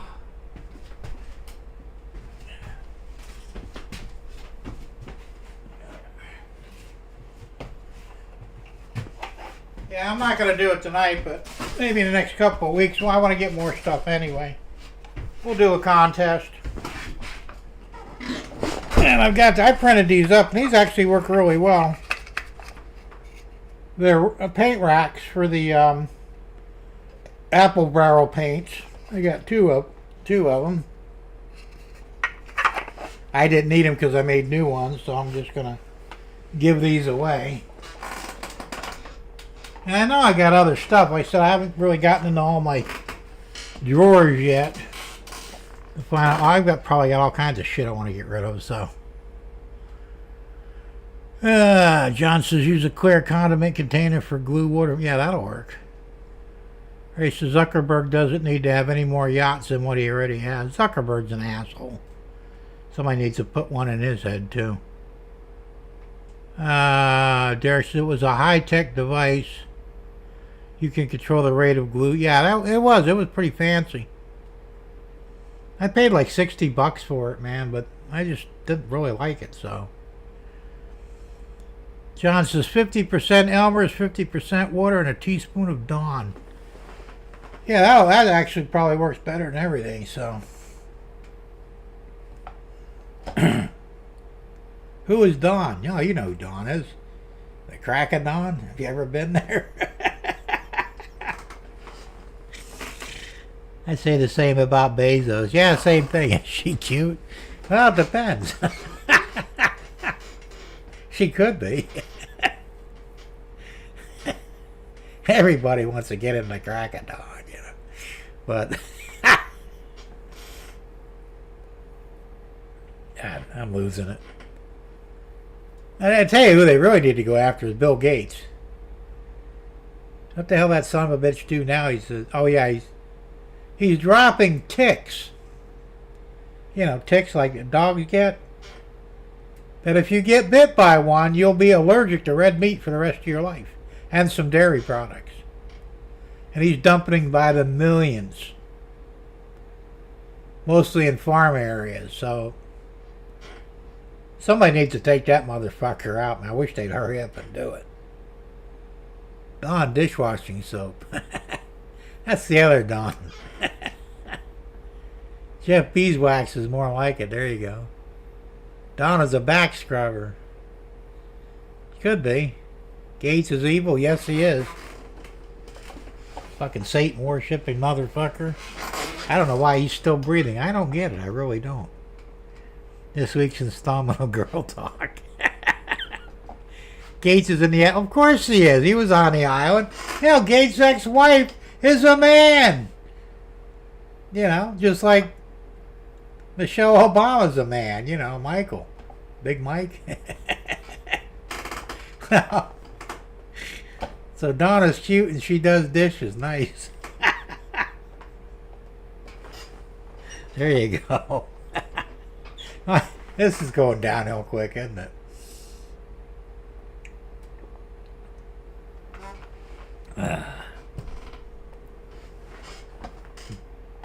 Wonder if that's where that term came from, you know. When'd you wake up? I woke up in the crack of dawn this morning. Okay. We have Weston. He is evil. I don't know who Weston is, but... And there's a lot of evil motherfuckers out there. They need to die, you know. And the things they do and get away, I don't understand it, you know. Gates released a whole bunch of genetically modified mosquitoes in Florida. I think it was a year or 2 years ago. Down in South Florida, you know, like Miami and that area. Millions of them he released. And they say that that's probably where we're getting a lot of the diseases from the mosquitoes from. Yeah, I know he did, Quasi. And I'm sure that's the truth of it, too. George Soros is another one. You see, China's got a death warrant out for him now? They just put one out. So he's got like 6 countries that have death warrants out for him. He can't go in any of them countries or they'll kill him. I say we should grab him, put him in a parachute and drop him over China or even his home country. Was it Hungary, I think it is? They want to kill him. You know, we should deliver him and let them take care of business. Ray says Dan Schneider, a.k.a. Footboy, is in Epstein Files too. He was such a creep during his time at Nickelodeon. I don't know who Dan Schneider is, but half of Hollywood, probably more than half, 90% of Washington, you know, the politicians, kings, queens, other assorted dignitaries, they're all in on it. You know, you heard, well, Pam Bondi, remember the one Trump just fired her, and she got on TV and says, we can't prosecute all those on Epstein's list. It would collapse the system. What does that tell you? You know, I say collapse the fucking system. Let's hang these bastards. You know, but that's just me. You know, there's a yellow locomotive on the track there, calling it the yellow banana. I haven't heard about that one. Hungary booted him. The Obama scooped him. Oh yeah, I believe that, John. I'm trying to say this is bullshit. You know, I mean, you would think in a just world that people like that wouldn't last very long at all, you know.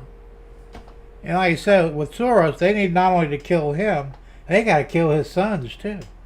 Because I guess he's grooming both his boys to take his place when, you know, he dies. Just wipe out the family line, man. Be done with it, you know. James says, I saw it yesterday. That's cool. Yellow fucking. Oh, I got a yellow. Well, my Millennium County is what the old paint scheme is yellow. The new one will be, you know, blue and gray, blue and silver.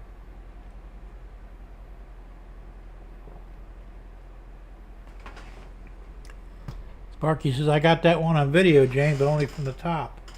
Wondered what it was. Well, now you know. The banana. Weird. I have no affinity for the color yellow anyway. So I don't know why the hell I used it for a paint scheme. I had a 4-wheel drive once, my international travel, it was yellow. Couldn't miss that fucking thing out in the woods. It stood out like a sore thumb, you know.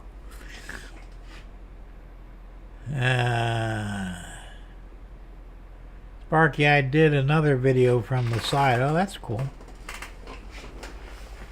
Oh, man. I tell you, this chair really is getting old. I gotta get a new one. Soon enough, but I don't know when. I need to start playing the lottery again. Maybe I can win somebody. You know? Sparky says, I seen the video you posted 3 days ago. Oh, James's? I can't remember the last ones I saw. Well, you know, if I see your video, I always comment on them, so... You know, I don't just like them. If I like it, I'll comment on it. Sometimes even if I don't like it, I'll comment on it. But, you know. So what else was I going to talk about here? There was something else. Covered the cameras, covered the printer. I was sworn there was something else. I should write shit down, you know. My memory's not as good as it used to be. I mean, it's still pretty fair, but like short-term stuff, I have problems remembering. Long-term stuff, I got no issue with. But, see, what the hell was it I was going to talk about? I know there was a whole bunch of stuff I was going to talk about tonight. I forgot what it was. I bought a second drill. Another, I can never remember what the hell they're called. Another DeWalt 20 volter. They had them on sale at Tractor Supply, so I went ahead and picked one up. They were $99. Which is a hell of a price for that, because normally they're $130 up. Comes with a single battery and a charger. So I've got, like now I've got 3 chargers and 4 batteries. I tell you, I bought this one from, of all places, Temu. You know, from China. I paid $12 for this. It's an 8 amp hour and it fits. It's actually a replica for the DeWalt, you know. And this one here's even got a power meter on it. You can see it. So you can check it. And this thing is extended range. And I'm going to get a few more of these. $10. Now, I looked at, because the one that I've got the 2 that came with the drill, the first one. And they're only, I know, they're small. I think like 1 amp hour maybe, or 1.5 amp hour. These things are $40 fucking.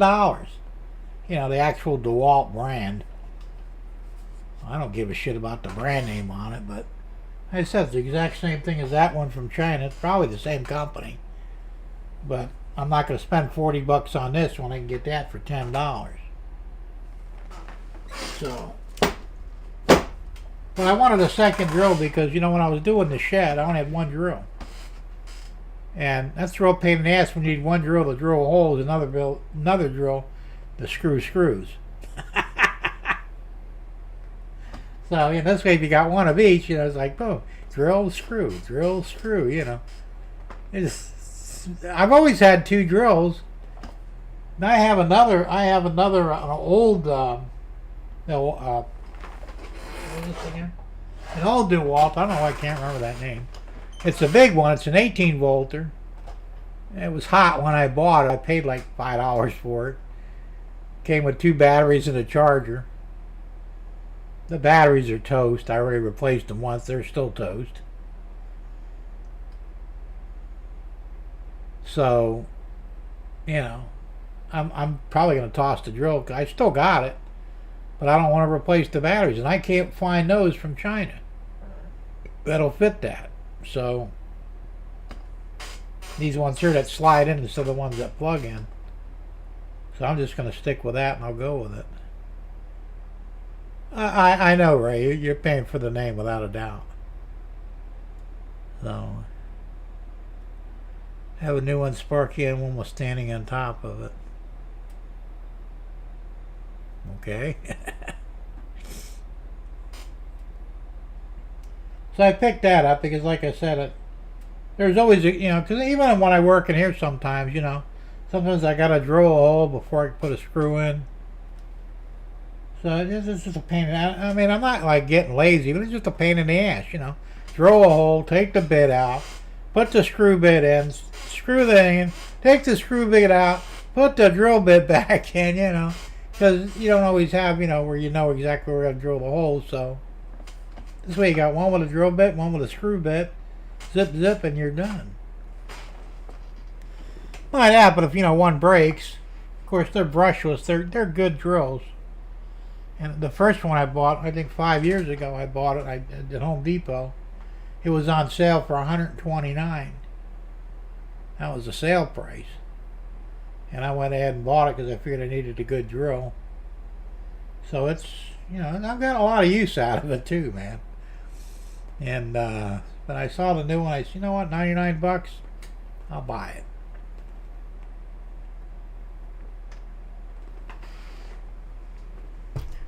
So, like I said, I've been spending money left and right. You know, it's not that I don't really have it. It's just I don't like coming off of money if I can help it. You know, I also have to put money, start saving now. I'm starting at the 6-month mark, which is June. Start putting away money for the property taxes, because even if now the way DeSantis is going to do away with property taxes is genius, sorta. He wants to raise. I guess they're going to raise the homestead exemption to $500,000, or $500,000, or no, $250,000 the first year, and then the second year they're going to raise it to $500,000. Well, if I got a $250,000 homestead exemption, my taxes would be zero. Works for me. So that's one of the plans if the other one don't go through. They're still going to try and get it done away with, period, for homesteaded homes, which they should. But anyway, I still have to pay this coming year, you know, the end of 26, because whatever they do won't go into effect until 27. So I better put away some money, and probably some extra, because I have a feeling they're gonna raise the rates just because they can. You know. Normally I pay, I think it's $1,300 a year, thereabouts. I would not be surprised if it went up to $2,000, you know. We'll see. So rather than having to worry about coming up with the money last minute, I opened up a second bank account too, because My bank is down in Naples, Florida. Right? I'm up here in Sebring, Florida.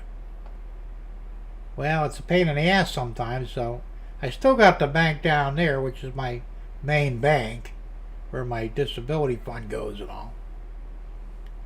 But when I get my rent for the guest house, I'll put that money in the bank up here. It's a credit union too. So now I have two bank accounts, and also they automatically open you up a savings account at this new bank. So I went ahead and put some money in the savings account to start, and every month I'll put a minimum $100, $200 in there and get my property taxes put together. And I can use the checking account for smaller items, but so I got a plan here. It's actually amazing. You know, I've never had two banks at the same time, so it's kind of weird. So now I got two debit cards, one for each bank. You know, it's kind of weird, but so. But yeah, I mean, I'm always looking for ways to reduce expenditures, you know.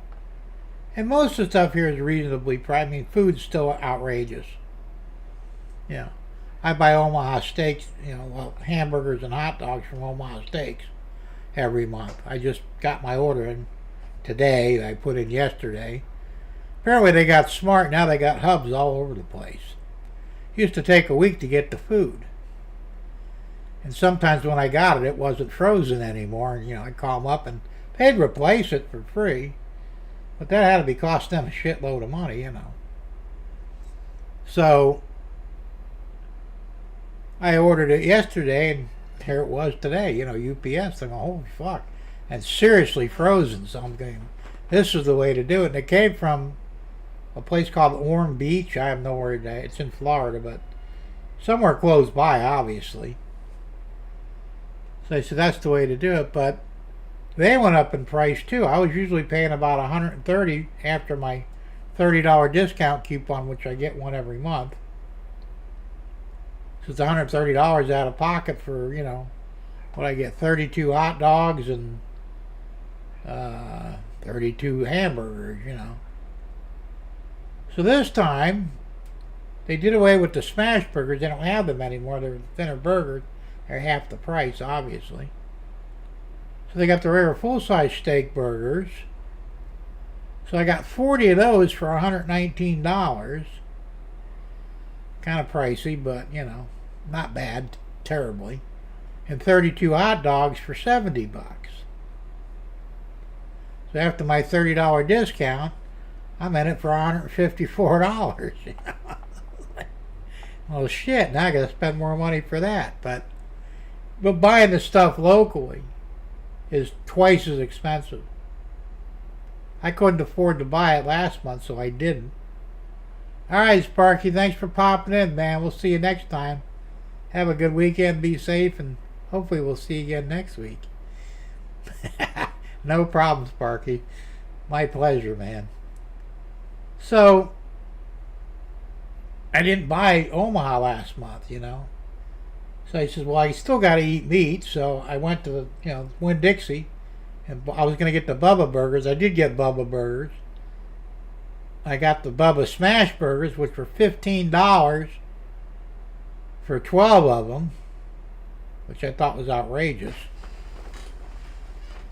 And then they had a bulk pack of 24 burgers. They weren't Bubba burgers, but just regular hamburger patties. 24 pack. It was advertised for $11. And I go, shit, I'll buy one of them. By the time I got to the register, it was $36. Yeah, so it's like, fuck. So I wound up spending actually more money at Winn-Dixie than I would have at, you know, Omaha, but that's the way it goes. All right, James, have a good one, man. Thanks for popping in, and be safe, have fun, and we'll see you next week, hopefully. So, Sparks to say goodnight to Dawn for me. I have 40 cents for her new photos. Yeah, I'll let her know. I figure out who the hell she is. But, you know, what the hell was I talking about? Hey, when that happens. Oh yeah, food. So everything's going up in price. My water bill is $18.72 per month. We don't have sewers here or anything, so we just pay for water. I get the bill this month, and it's 19 something, which you're thinking, well, that's only $1. Yeah, but you see, the 18 is after they put in the fee to pay it, which is $2.85.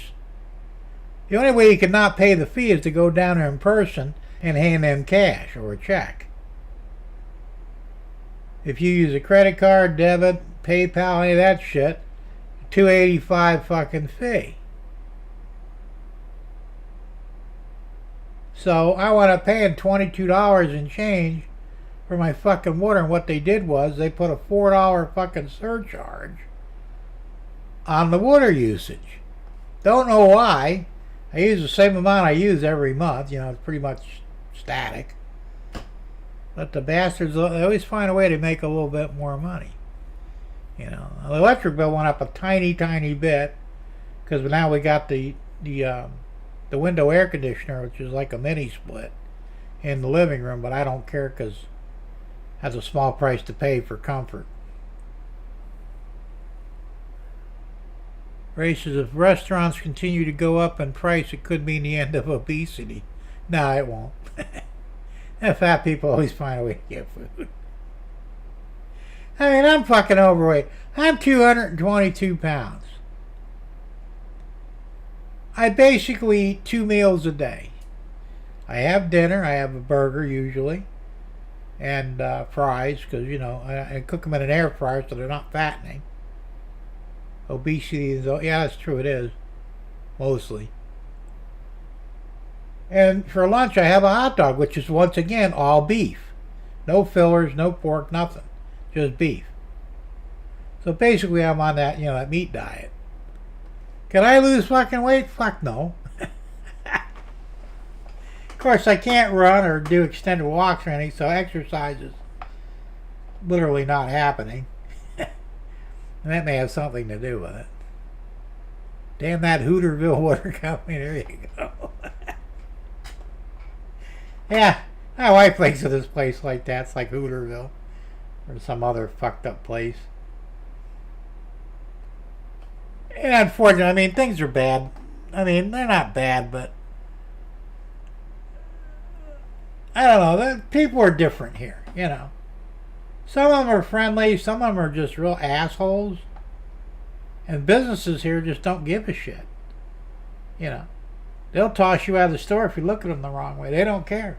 Like, apparently they don't need my money, so it's like, that's fine. But, I mean, I've been in some places where they actually treat you well, but the majority of places, they're real jackasses. White Castle cheeseburgers sound good. You can get those in the store. I think they still sell them. I haven't had any of those in a long time. Well, these sliders, I think they're called.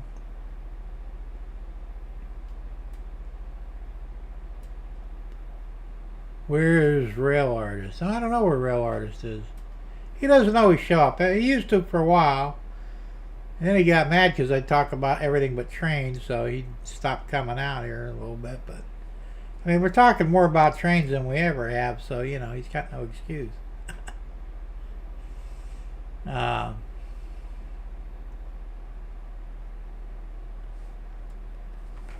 don't know. Like I said, it's I've eaten at a White Castle when they had them in Naples back in the early 70s. We had a White Castle, and then we had a few that aren't around anymore. They had good food, they really did, and it was very inexpensive. But I haven't seen a White Castle shit since the 70s, I had some Ray on the trip to Kansas City last month. There you go. He said they do sell the White Castle burgers in the store. They're frozen, and they're sliders. They're small, and they're good. I've bought them before, but I haven't actually eaten at one of the restaurants. Like I said, I haven't seen one in forever. Now we went to Culver's again this week, and every time Deb does something for me, she got to take me out to eat.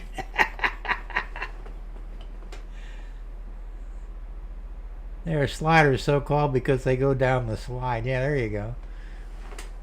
So I took her to Culver's. Culver's, I always thought Culver's was a restaurant.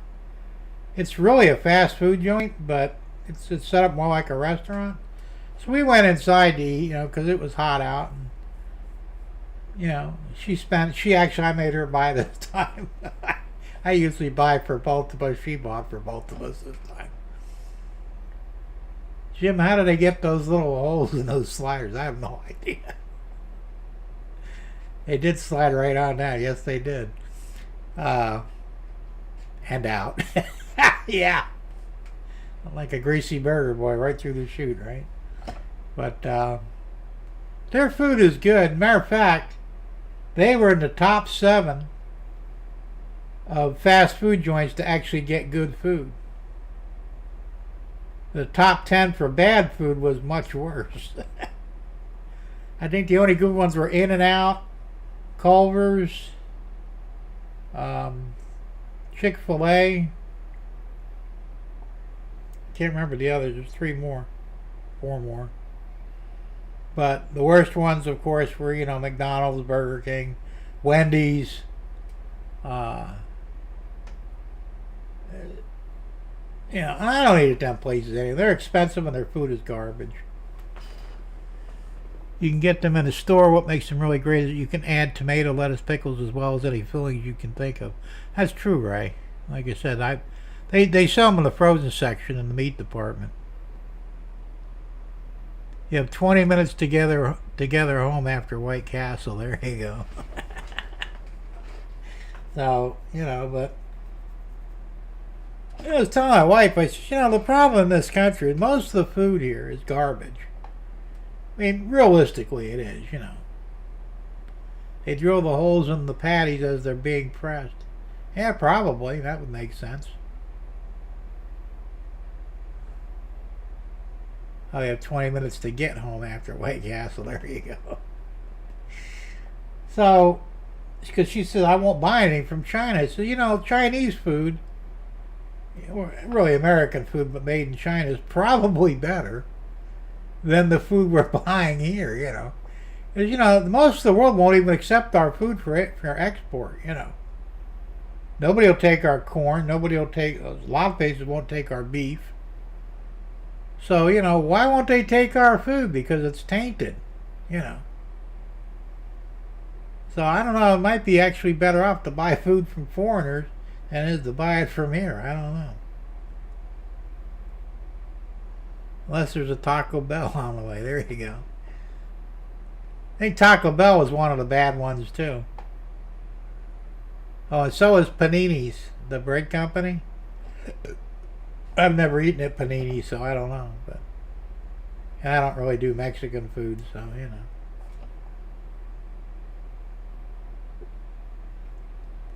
Now I'm thinking of Panda Express. I think they were on there for the bad ones too. It's all the food is fake. It's just not real. It's like all frozen shit, pre-prepared. They just heat it up and serve it. It's garbage, Like all processed food. I really don't eat processed food anymore. I mean, whenever I can help it.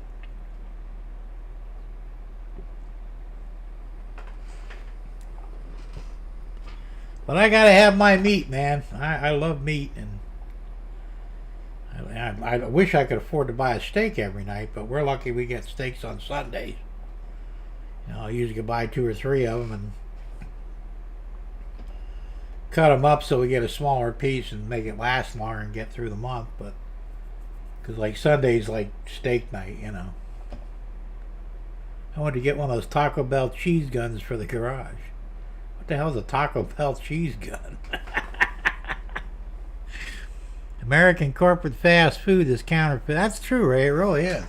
That's what I'm saying. It's,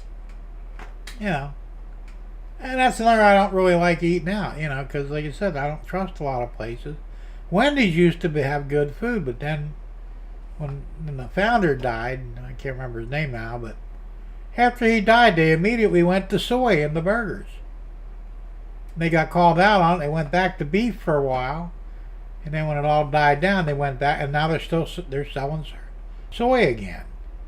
I ain't fucking eating soy and paying twice as much what it's worth. McDonald's CEO wouldn't even eat it. I believe that. That's another thing too. You know, if they don't eat the food they sell, there's probably something wrong with it. Yeah, Dave. I can't remember his last name now either. But yeah, it was Dave. I remember the day he died, like the day after they started serving soy, because I was working at the golf course at the time, and every lunch during lunch we had one right across the street from the golf course. I go over there, grab lunch, you know, get a burger, fries, drink. Good food. It wasn't terribly expensive, but it was good food. I swear to God, the day after he died, soy in the burger. And I confronted him. I said, you know, what the fuck? What? I said, this is a soy burger. No, it's nice. Yes, it is. I've had soy burgers before in the hospital. I know what soy tastes like, and that's what this is. This ain't beef anymore. So, you know, you ain't gonna bullshit me, man. I'm not coming here anymore until you go back to beef. Oh, we're selling beef. I said, no, you're a liar, too. That's another reason not to come back. Jim, they dispense the cheese with a big gun that looks just like a grease gun. Really? Yeah. What would you do with that? I mean, would you actually shoot cheese with it or put grease in it? I don't know.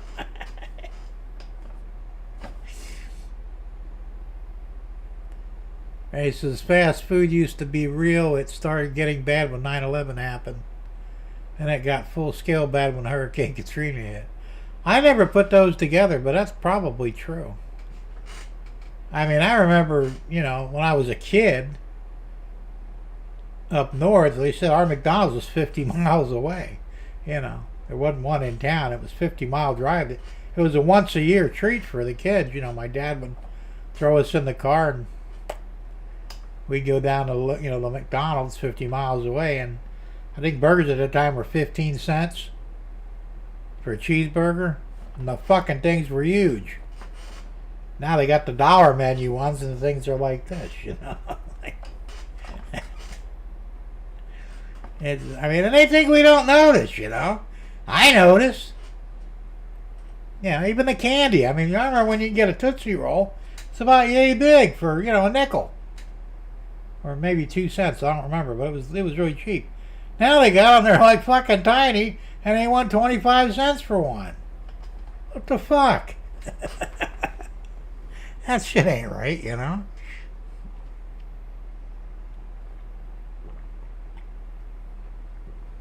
They call that shrinkflation. John says, I love Panda Express. I said, I'm not really into Chinese food. You know, the problem with Chinese food is when I was up north, the Chinese joints got busted for serving cat meat. So it wasn't chicken chow mein you were getting, it was kitty chow mein. And then they got busted down here in Florida for the same thing a few years ago. And you ever notice you never see stray cats near a Chinese restaurant? Here's the reason why. So no, I don't really do Chinese food.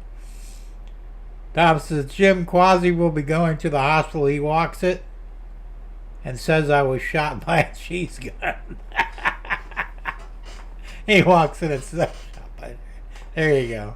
That would be weird, but funny. Quasi says, Tom, their food will get me there first, probably. Ray says, uncooked White Castle beef patty looks like terracotta tiles. Yeah, kinda. I don't know what it's real beef or not. I mean, they said they're all using this fake shit now, and you don't know what the hell it is. That's why I like the Omaha Steak Company, because they sell real meat, you know. It's not tainted either. It's supposed to be pure beef, grass-fed. So, I mean, I don't know if that's 100% true or not, but it tastes good. It cooks up better, you know. The ones I bought from Winn-Dixie that were $36 for the 24 pack, I put one in the pot. It starts out like this and winds up like this, you know. It's like, what the fuck? Now, Omaha, you know, it comes out, they're about yay big. And after you're done cooking them, they're still yay big. And they don't shrink at all. And there's no grease in the pan. So it's pretty obvious which one's better for you. Never grilled but steamed. That would be the way to do it, I guess, but I don't know. Like I said, you know, on my gas stove I've got a flat top on it, you know, a griddle. And we cook our steaks on that, you know. Just like in the restaurants, man. They come out good, man. Yeah. I should probably cook the burgers on that too, but cleanup's a pain in the ass on a griddle. Sweet fire chicken. Okay. Who's hungry now? I think we all are after that. Well, I already had my 2 burgers today. Yeah, I gotta go shopping more because I'm out of everything else, you know.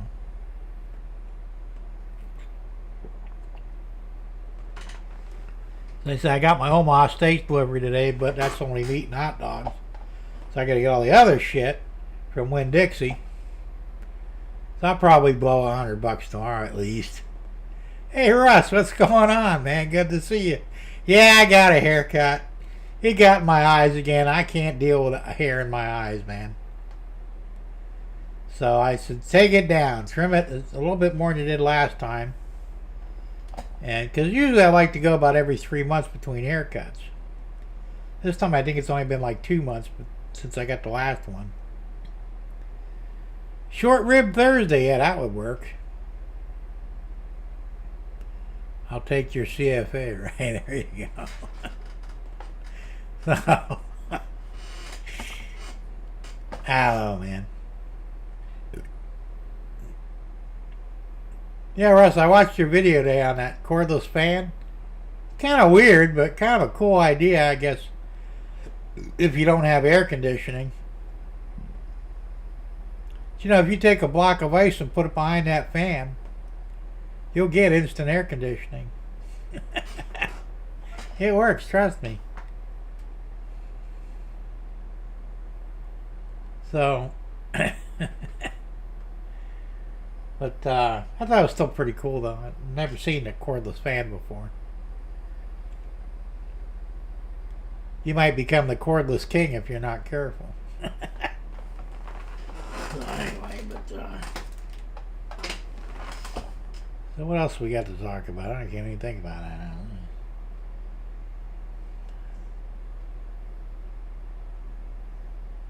Amazon's been treating me pretty good mail-wise.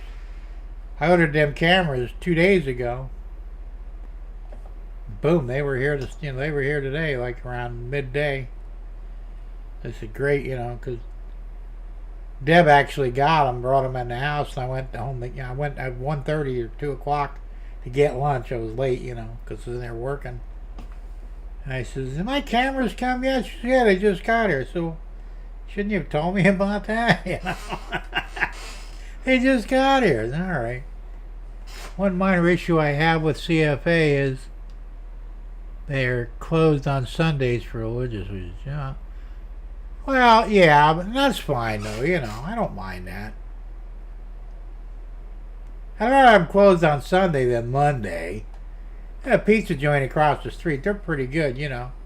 And I always get a craving for a pizza on a Monday. And they're fucking closed. And like, son of a bitch, you know.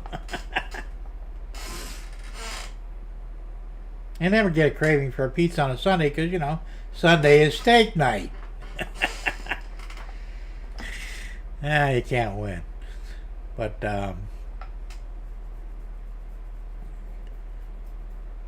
yeah. So like I said, yeah, I'll probably spend about $100 tomorrow on food at Winn-Dixie. And I won't get much, I'm sure. But that's about all I can really afford. Maybe a little more than that, but not much.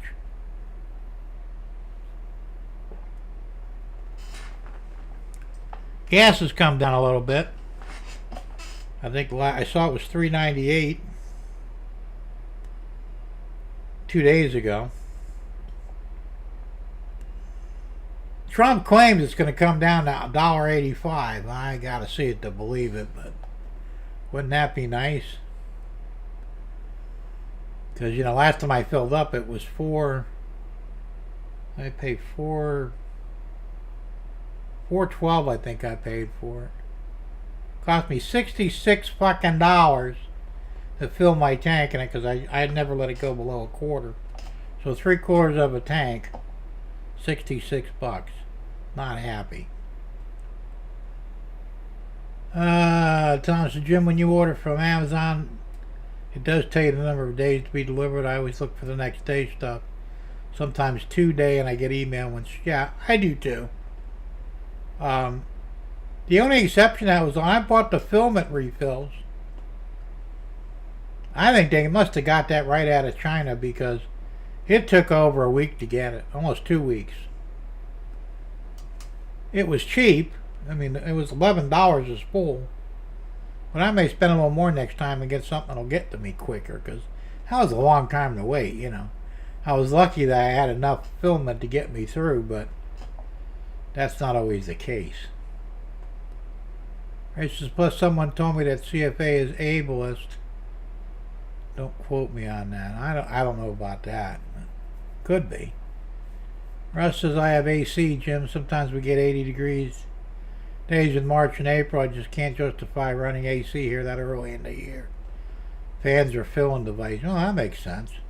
I said it's expensive, you know, electrical wise. That's why I got all many. I tore out the central air in my house. It was always breaking down anyway. And they wanted like $12,000 to replace it. I said, I'm not paying $12,000 for a fucking air conditioner. That's going to bend me over on the electric bill every month anyway. So I went ahead and I put mini splits in. I got a mini split in the main bedroom, a mini split in the second bedroom, and a U-shaped window air conditioner in the living room. I could run all three of them all day long, and my bill only goes up maybe $20-30 a month, which is much better than 100 or 200. So, and we don't run all three simultaneously most of the time anyway. So, you know, this way that they're very cheap to run, they're very efficient, and they're quiet. So, that was the way to go. My wife has Prime. It's really fast. Yeah, I got Prime too, John. I'm paying $15.82 a month for it. But I buy a lot of shit from Amazon, so because I had it for a while and I cut it. And then all of a sudden they did all these things, and they says, well, you know, would you like a free trial, 10-day trial of Prime? Fuck yeah, I'll take it. And I just kept it, you know, figuring, well, if I'm buying the stuff all the time, I might as well have the Prime, you know. If you buy a lot of stuff, it's a good deal. If you don't buy a lot of stuff, you're just throwing away money. It's cheaper to pay the shipping. So, but yeah, I've had Prime for a while now. I think I cut it last year for a few months because I really wasn't buying anything. I said, well, I'm not going to, you know, spend money every month and not utilizing it. And like I said, all of a sudden, boom, I find myself buying shit from Amazon more and more. I have Prime, and sometimes I can order things and it's available by 10 p.m. that night. And most things are available for 3 a.m. to 7 a.m. or 7. Well, if you're close to a hub, that's true. Now, I'm not far. They have one in Fort Myers, which is 100 miles south of me. And I have gotten some next day stuff, you know, free of charge. It's like, how's the deal? Most things I get are 2 days, which is fine, you know. Like these cameras, 2-day turnover.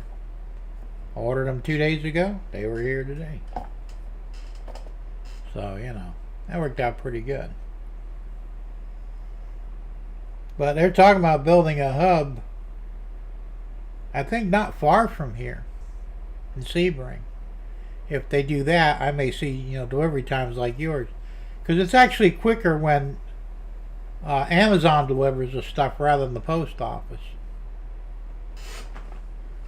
Chuck says, Jim, the gas station in town ate at 3.31 gallon. Walmart, 7-Eleven, the grocery store. That's not bad, 3.31. It's going to get lower. It's just, they're still working out agreements with Iran. Iran's finished. They're just stubborn. They don't want to admit it. But as soon as we get that hammered out, you'll see the price of gas drop like a rock. I would bet on it. And if nothing else, they'll do it in time for the midterms because, you know, the Republicans want to retain their power in the government. They better do something special for us, and they better do it soon. But what I'm reading anyways, we may flip the whole country red. That's what they're talking anyway. So some people are so pissed off at the Democrats that they don't want nothing more to do with them. And the fucking Democrats, all they do is lie, cheat, and steal. Yeah. Russ says, I have an Amazon hub about 10 miles. Yeah, that's cool. As I said, the closer the hub is, the quicker you probably get stuff. So, I'm all for that. I mean, there was a time I wouldn't do mail order because I didn't like waiting for shit, you know. I want something, I want it right fucking now, you know. But now it's not only saves me money, but, you know, it's the prices are better too. And just mail order it, you know. Believe me, if I could mail order everything, I probably would, you know. They load Amazon trucks about 2 miles from my house. There you go. That's cool.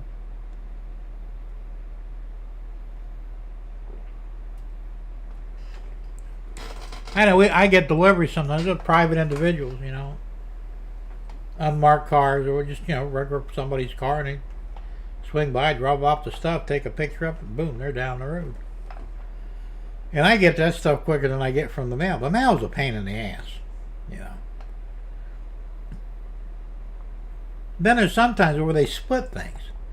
Like the first order I put in was for one camera, the PoE switch, and 30 foot of Ethernet cable. All at the same time order. The cable came USPS. All came the same day, but it came USPS. The switch and the camera, Amazon driver. Why didn't they just fucking do the cable that Amazon too? You know. IRGC, that's the Iranian people. Yeah, they're pretty much done. I saw on YouTube they said that their leader was just assassinated. I don't know if they did it or maybe we did it. I don't really care, but you know, so far they've lost two Ayatollahs. At least the one got killed. I think the second one he got fucked up real bad. Maybe he's dead. Who knows? And now the third one. Like I said, if they're smart, they just throw in the towel and say, "Okay, we give up." You know. I just got gas in my wife's car last night, $5.09 a gallon. My station was $3.25 right before the war. We out in West. You're in Oregon, aren't you? Well, the West Coast, they fucking bend you over anyway. California's gas is almost $6 a gallon. Yeah, I mean, all your taxes over there, taxing you to death. The gas itself is probably cheap. If they did away with all those taxes they throw on you, you'd probably be paying, you know, the same price the rest of us are. You guys got to stop electing Democrats. Throw them fuckers out. They're pretty sure that California is going to turn red this year.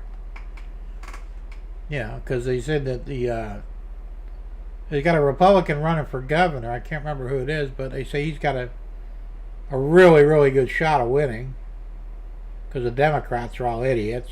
I guess Newsom can't run again. His term is up. And that Karen Bass, she's the mayor of L.A., she's finished. They got a Republican supposed to beat her out of it, so. Like I said, people are they're going to wise up eventually. They're going to say, you know what? Why do we keep voting for these assholes when they turn around and shove it up our ass? You know? Steve Hilton won the prior, okay. I knew somebody did, you know, like I said. And if the Democrats do win anything, it's because they cheated, you know. Because nobody in their right mind would vote for them. Like they got a Republican running for AOC seat in New York. And they say she's finished, AOC is, because, you know, she's a dumbass. And I don't think she's even trying that hard because she thinks she's going to be vice president in 28. Yeah, she's going to run with Harris. Harris is going to run for president, and AOC is going to run for vice president. You talk about dumb and dumber. Those two ain't got a chance in hell of winning unless they seriously cheat. And if they do, we better be ready to go to war over it. Well, Derek, it depends who you ask. The last I read, they said Pratt was ahead of Bass. She's a piece of work anyway. And I would think my dog would run against her and my dog would win, you know. It's ridiculous. The Hotel Mogul, I think, John, okay. If you're on the dole, you will vote for them. Well, that's true, but even then, like I said, how many times are you going to let them lie to you? Look what happened in New York. The jackass has voted Mamdani. He's a fucking idiot. He's destroying New York City. You know. Now they're talking, they want to recall him now. I guess there's a recall petition running around, last I heard. Because he's an idiot. Anytime somebody offers you free shit, you should turn around and run away from them as fast as you can because nothing in life is free.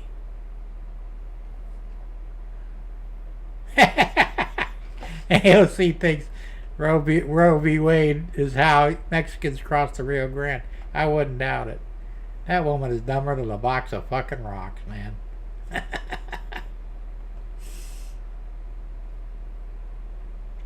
There's so many memes about her, it isn't funny, but, you know, the woman really is. She is a dumbass. There was another one I heard, I can't remember, and that was funny as shit, too.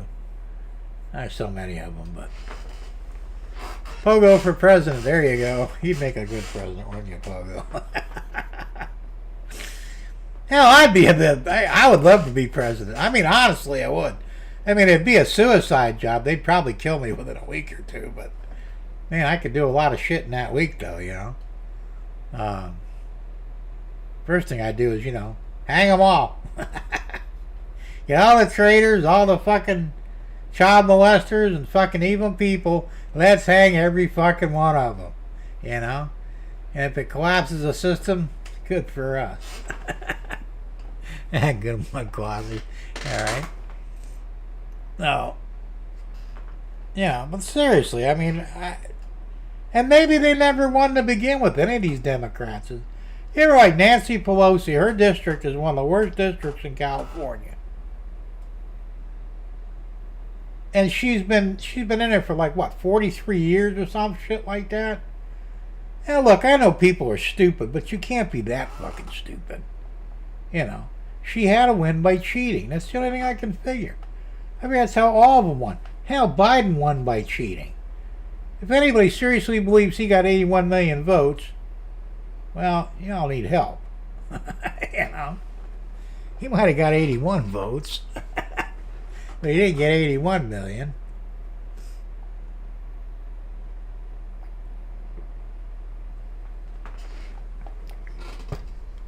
I don't know, like I said, it's all, you know. I think Trump ought to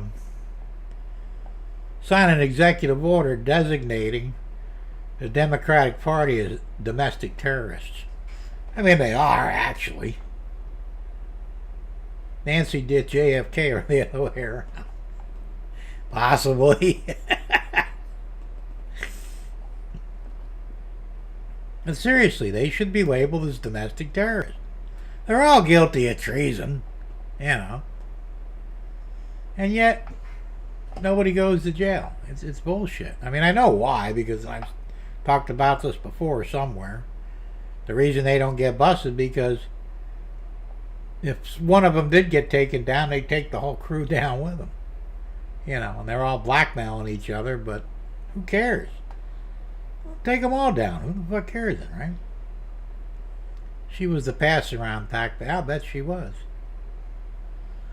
I don't know. She's a really big tits, but I don't know if they're natural or whether she had them, put on later. And I've never seen her in her younger days, so I don't know what she looked like. There's an app that follows Pelosi's stock portfolio. The users are all, of course they are. Well, she's been insider trading forever. Was she worth something like $140 million? Something like that. And she only makes, $165,000 a year. I mean, yeah, I know she's been in there forever, but, look at her. She got a $25,000 refrigerator that she stocks with ice cream every month. So she's not like she's just sitting on that money she gets paid. She's using it, Now she looks like the crib. Yeah, she does too, man. That's one ugly ass woman, I mean, she might not have been bad 20 or 30 years ago, but she's had one too many facelifts, man. Her eyebrows are what, right up here now? Yeah. She almost looks like a fucking clown, man. That's bad. It reminds me of my late ex-mother-in-law, she had her face lifted like once a year. And after a while, everything was pulled back here. And it's like, I said, you need to quit doing it. What do you mean? I says, you're just making yourself look uglier, No, I'm not. Yes, you are. You may not be able to look yourself in the mirror and see what you're actually doing. But from my perspective, you are not making yourself look pretty, Stop throwing your money away on these fucking facelifts and just grow old gracefully, Probably why she never liked me anyway, but because I was always pretty brutal with her anyway. The Dems own most of the courts, Jim. Dems will never be held accountable. Well, that seems to be the case. Like I said, I think a lot of it's because they all have dirt on each other. Remember when Hillary Clinton said, if I go down, I'm taking everybody down with me. And I'm sure that's the truth of it, Yeah, I saw it. Bolton, he pled guilty. Well, he is guilty. He should be swinging from a rope too, but they won't do that. You've had enough facelifts when your navel is in the cleft in your chin. Yeah, there you go. Good one, Derek.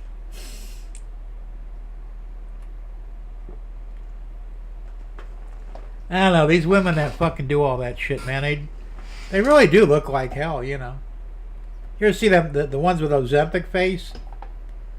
The hell is that one fucking music singer? I can't remember her name now. She's real popular. She wasn't a bad looking woman a few years ago, but she's been doing Ozempic. Now she looks like, Skeletor's little sister. I mean, what the fuck? What the hell is her fucking name? Carlton? I can't remember now. Nancy Pelosi said if she was married to Donald Trump, she'd poison his coffee. I would believe she would too. But he has standards. He'd never go with anything that looks like that anyway. Which is why I don't believe he ever raped that fucking, E. Jean Carroll. And they need to investigate that woman too.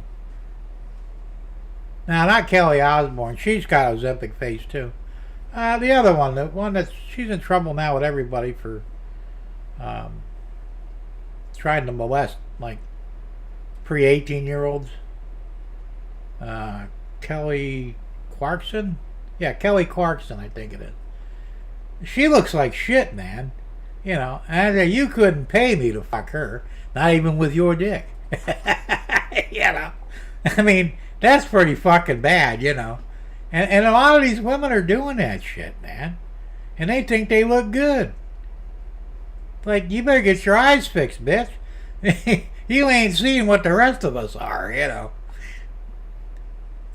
Donald Trump said if he was married to her, he'd drink it. Yeah, I imagine he would, Quasi.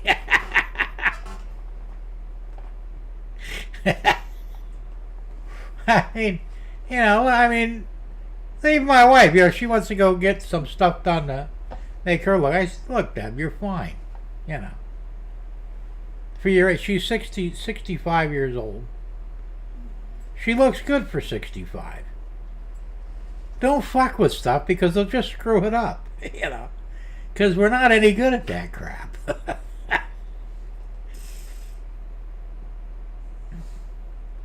Yeah, grow old gracefully, man. Be thankful to be alive. That's what I say, you know.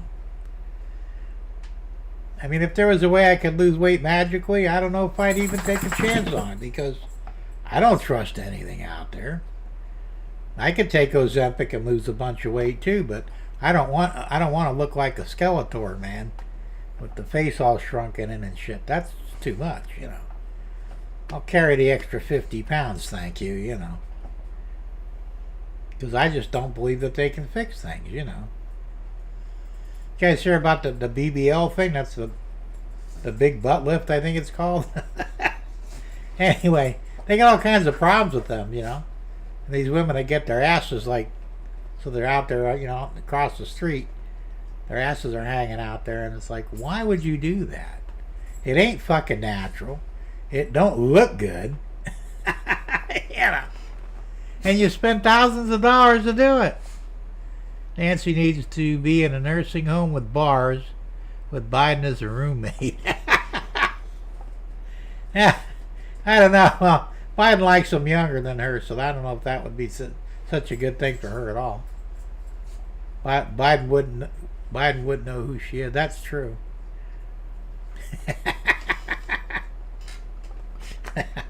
These people, you know, and I hate to wish death on anybody, but when these people die off, I think our country will be a lot better off for it, you know. Too many old people in politics. I mean, really, really old people. They're all corrupt. And they don't give a shit about us, man. I mean, not that I'd ever expect them to anyway, but, you know, they're not even trying to hide it anymore. I used to say, you know, the difference between a Republican and a Democrat is?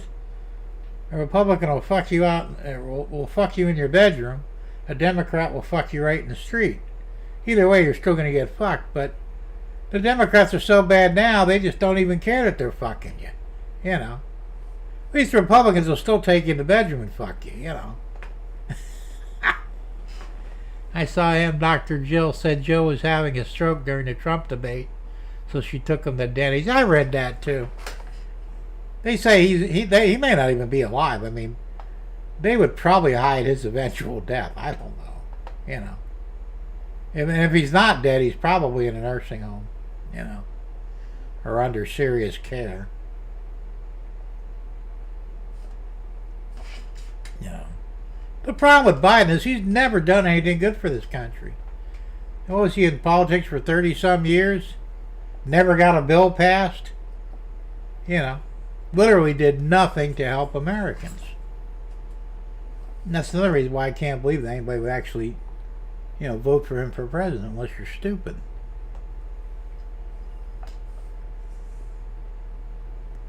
Biden was having a stroke his whole term. Yeah, probably.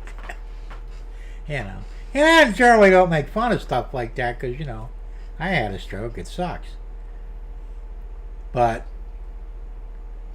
yeah, they went to Waffle House. Yeah, having a stroke, so all the sugar in the syrup is great for you. Yeah, right? But I mean, seriously, I mean, he should have never became president, you know. He was a traitor to begin with, and he said all the shit that he supposedly done. You know, remember he took showers with his daughter? You know, she actually had it in her diary. That's not made up. That's according to her, you know. Do I believe it? Yeah, more than likely, because he just seems like he'd be into that sort of thing.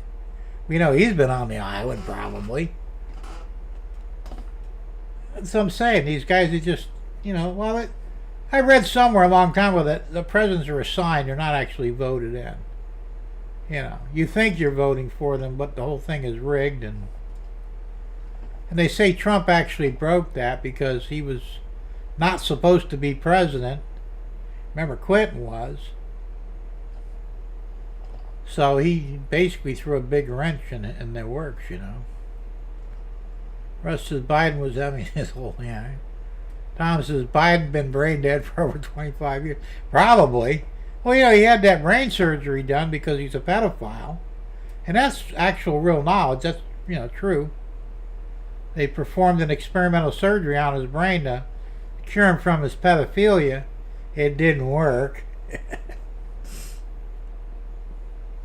He should have been locked up, man, because that's where he belonged, in a fucking prison cell. Well, that's true, the mail-in. Why do you think they're trying to do the mail-in ballots now? Why do you think they're trying to pull this E. coli shit and all that, and Ebola or whatever? They tried to do it with the hantavirus, but that didn't take. Like, people blew it off because, not a big deal. And all of a sudden there's an outbreak in the west of Ebola or whatever the hell it is, or E. coli, I don't remember what it is, but they're trying to get us to a point where we were with COVID, to where they'll be forced to use mail-in ballots because that's the only way they can win, because they cheat. Except Trump ain't fucking falling for it. I don't understand why the FBI or other agency hasn't compared the data and time of all the auto pen pardons to when Biden was away or at the beach and do it. Well, they know about it. They're covering for him. Remember, like I said, he had a lot of people that, watched his back for him. They had to, because how can nobody know this shit, That'd be Washington, that'd be White House staff that probably knew it too. They were probably in on it. But like I said, they're so busy, greasing each other's asses. They just don't care. It's unfortunate, like I said, I think Trump really wanted to take them down, but they threatened his life, man. Look. It's just like Reagan. Remember Reagan tried to do the same thing, drain the swamp? He didn't have that terminology, but he wanted to clean up Washington.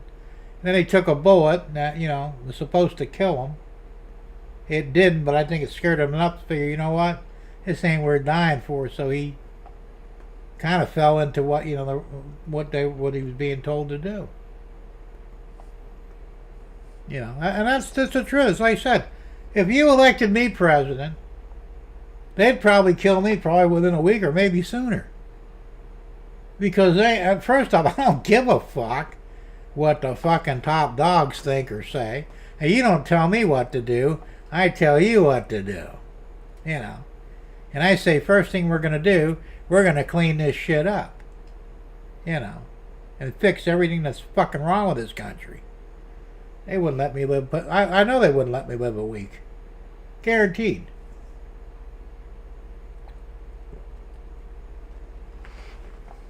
And the reality is, how much could I do if I'm dead?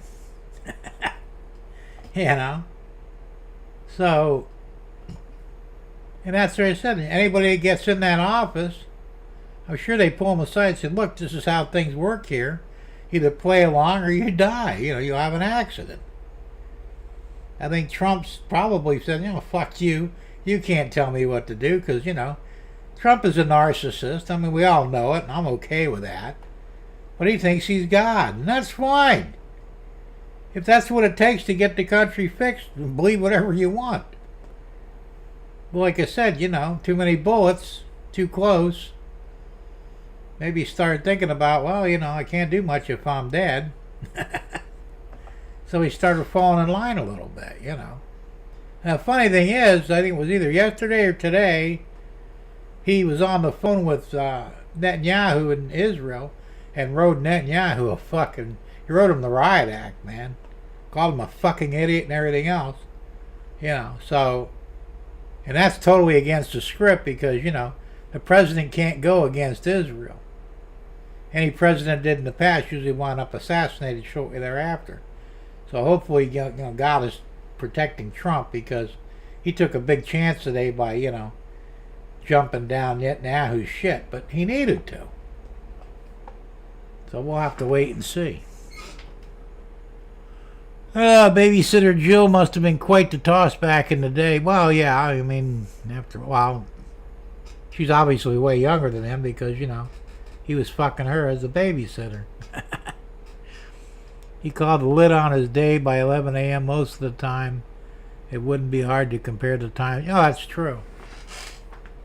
Like you said, but they were covering for him. They had to be. Biden was probably one of the worst. Well, I think Obama was the worst president. But Biden's close behind him, I mean, they were both competing against the fucking peanut farmer there. What the hell is his name? I already forgot. Jimmy, I can't remember his last name now. Jimmy Carter. Jimmy Carter held the record for the worst president ever until fucking Obama came along. And then Biden, It's like they're competing to beat, Carter out. It is what it is, but, this is bullshit. Unfortunately, we as the American people let them get away with too much. I get tired of getting angry about stuff that will never ever change. It will change though, Russ. Maybe not quickly, but I think we're getting to that point where the American people are fed up, And that line in the sand is there. We just don't know where it is. But once that line is crossed, all hell is going to break loose in this country. Trust me. Unless somebody fixes it beforehand, it's going to get bad. The damn Easter Bunny was directing him where to go, and it turned out that the person in the bunny costume was the head of his team. Really? Not surprised. That's what I'm saying. You can only fuck with this. Well, it's like COVID. They got one over on a lot of people with COVID. Well, we're a lot smarter now. I guarantee you, nobody's going to mask up. Nobody's going to take a vaccine. And they're just going to tell the government, go fuck yourself. We're going to go about our business. If we die, we die, Which is the way it should have been all the way around anyway, I didn't get the shot. Most of the people I know didn't get it. Because it was a death sentence. Look at all these people dying in their 30s and 40s. If you believe it's cancer or, some other weird accident, I got news for you. That shot's killing them all. And they're just going to keep on dying until there's nobody left. I remember, the killer rabbit attack. That was funny. I think you spent too much time watching Monty Python. But the only way to kill a rabbit was with the holy hand grenade. Monty Python did,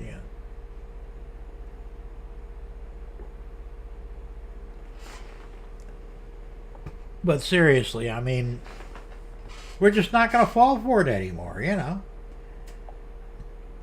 And people were so stupid during COVID. You're standing in the line to get your fucking vaccine injection. The guy in front of you gets his, drops dead on the spot. I'm next. I mean, if I'd have seen that, that's all right. I'm out of here, man. Talk to me again next week, maybe, I mean, and they did. It actually did happen. People actually died, like, within minutes after getting the shot.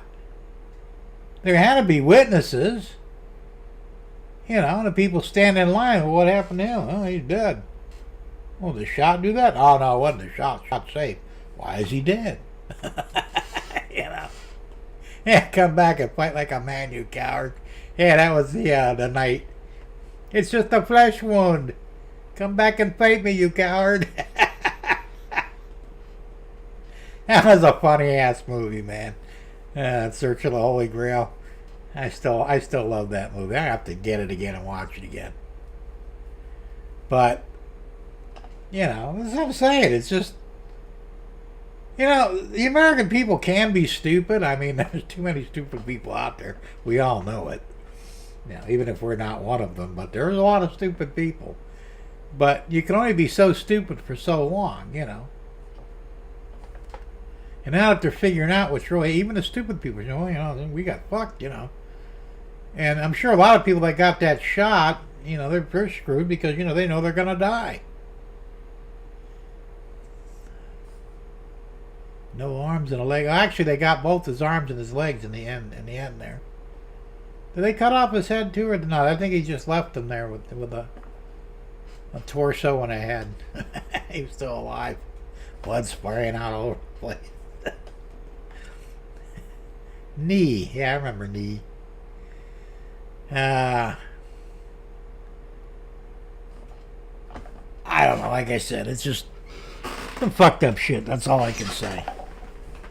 But I never fell for it, though. You know, I got COVID. My wife got COVID back in 2019 when they first diagnosed. Well, actually, we got it before they knew what it was. I thought it was the flu. I didn't go running to the doctor or the hospital. I figured, oh, it's the flu. I've had them before. I've lived through them, so I'm sure I'll be fine. It was a few months after we got over it, you know, oh, you got COVID. You could have died. Yeah, but I didn't. Just one thing, man. So, I mean, you know, I'm not worried about it. And if it does kill me, then all is my time, you know. I don't want to die. But, you know, if something happens and it happens, then, well, it did. Ain't nothing I can do about it. J6ers got fed up. Look what happened to them. Several were murdered by cops. Trump had to pardon most of them. If not for Trump, their lives would have been totally ruined. That's true. But they were set up. And once again, Nancy Pelosi was behind that whole setup. That's why I said she should be swinging from a rope. But it'll never happen. You know it won't, but it should.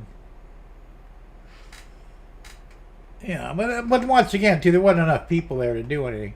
If you got 100 million people to wage war against the government, they don't know what the fuck they're going to do. They're screwed, you know. I had a fever for 3 days in February 2020. It could have been, yeah, probably was. Just one thin mint, I couldn't eat another thing. There you go. That's what I'm saying. You know, I've gotten the flu before, and that's what it felt like. And I'm still convinced that COVID was nothing more than the flu anyway. You know. And I haven't gotten it since. You know, my wife got it again, which is weird. She got it when she was up in Michigan. You know, it wasn't that bad, though. She said she got over it fairly quick, but they told her she had COVID. I don't know what to think about that. Like I said, I never got the shot. Maybe she got it and is afraid to tell me. I don't know. But I did not get the shot. That ain't my doctor's say. You know, have you had your flu shot? Nope. You had your, what's the other one? Your pneumonia shot? Nope. Have you had your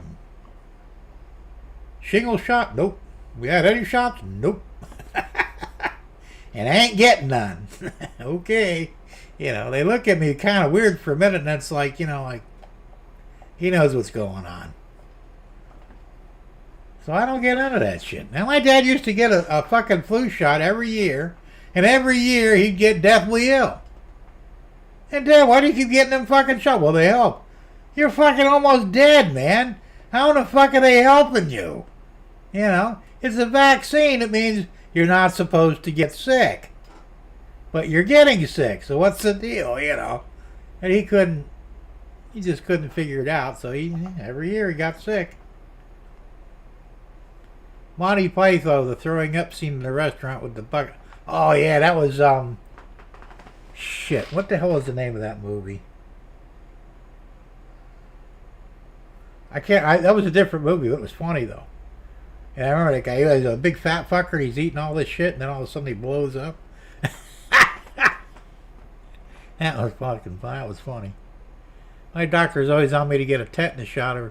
I had one when I was a kid, and I had an allergic reaction to it, so I can't get them anymore. And every time they ask you, when's the last time you had a tetanus? I can't get them. I'm allergic. Well, how do you know? I said, that's what my parents told me. I trust them, so if they said I'm allergic, then I'm allergic. You know. I just don't trust all these shots, man. You know. Like you said, they're giving 56 shots they're giving babies now before they're even a week old. What the fuck? And they wonder why, you know. They're finally looking into it. And they're saying, well, there's got to be a reason these kids are autistic. And of course, that's the reason, because they're giving them all this poison all at once. It's got to fuck with them, you know. I like Scotch vodka. I like Scotch vodka and bourbon shots. There you go. Those shots are relatively safe for you as long as you don't do too many of them. But, you know. But seriously, I mean, I've got diabetes. If they came up with a cure for it tomorrow and it involved a shot, I ain't taking it. I don't trust them, you know.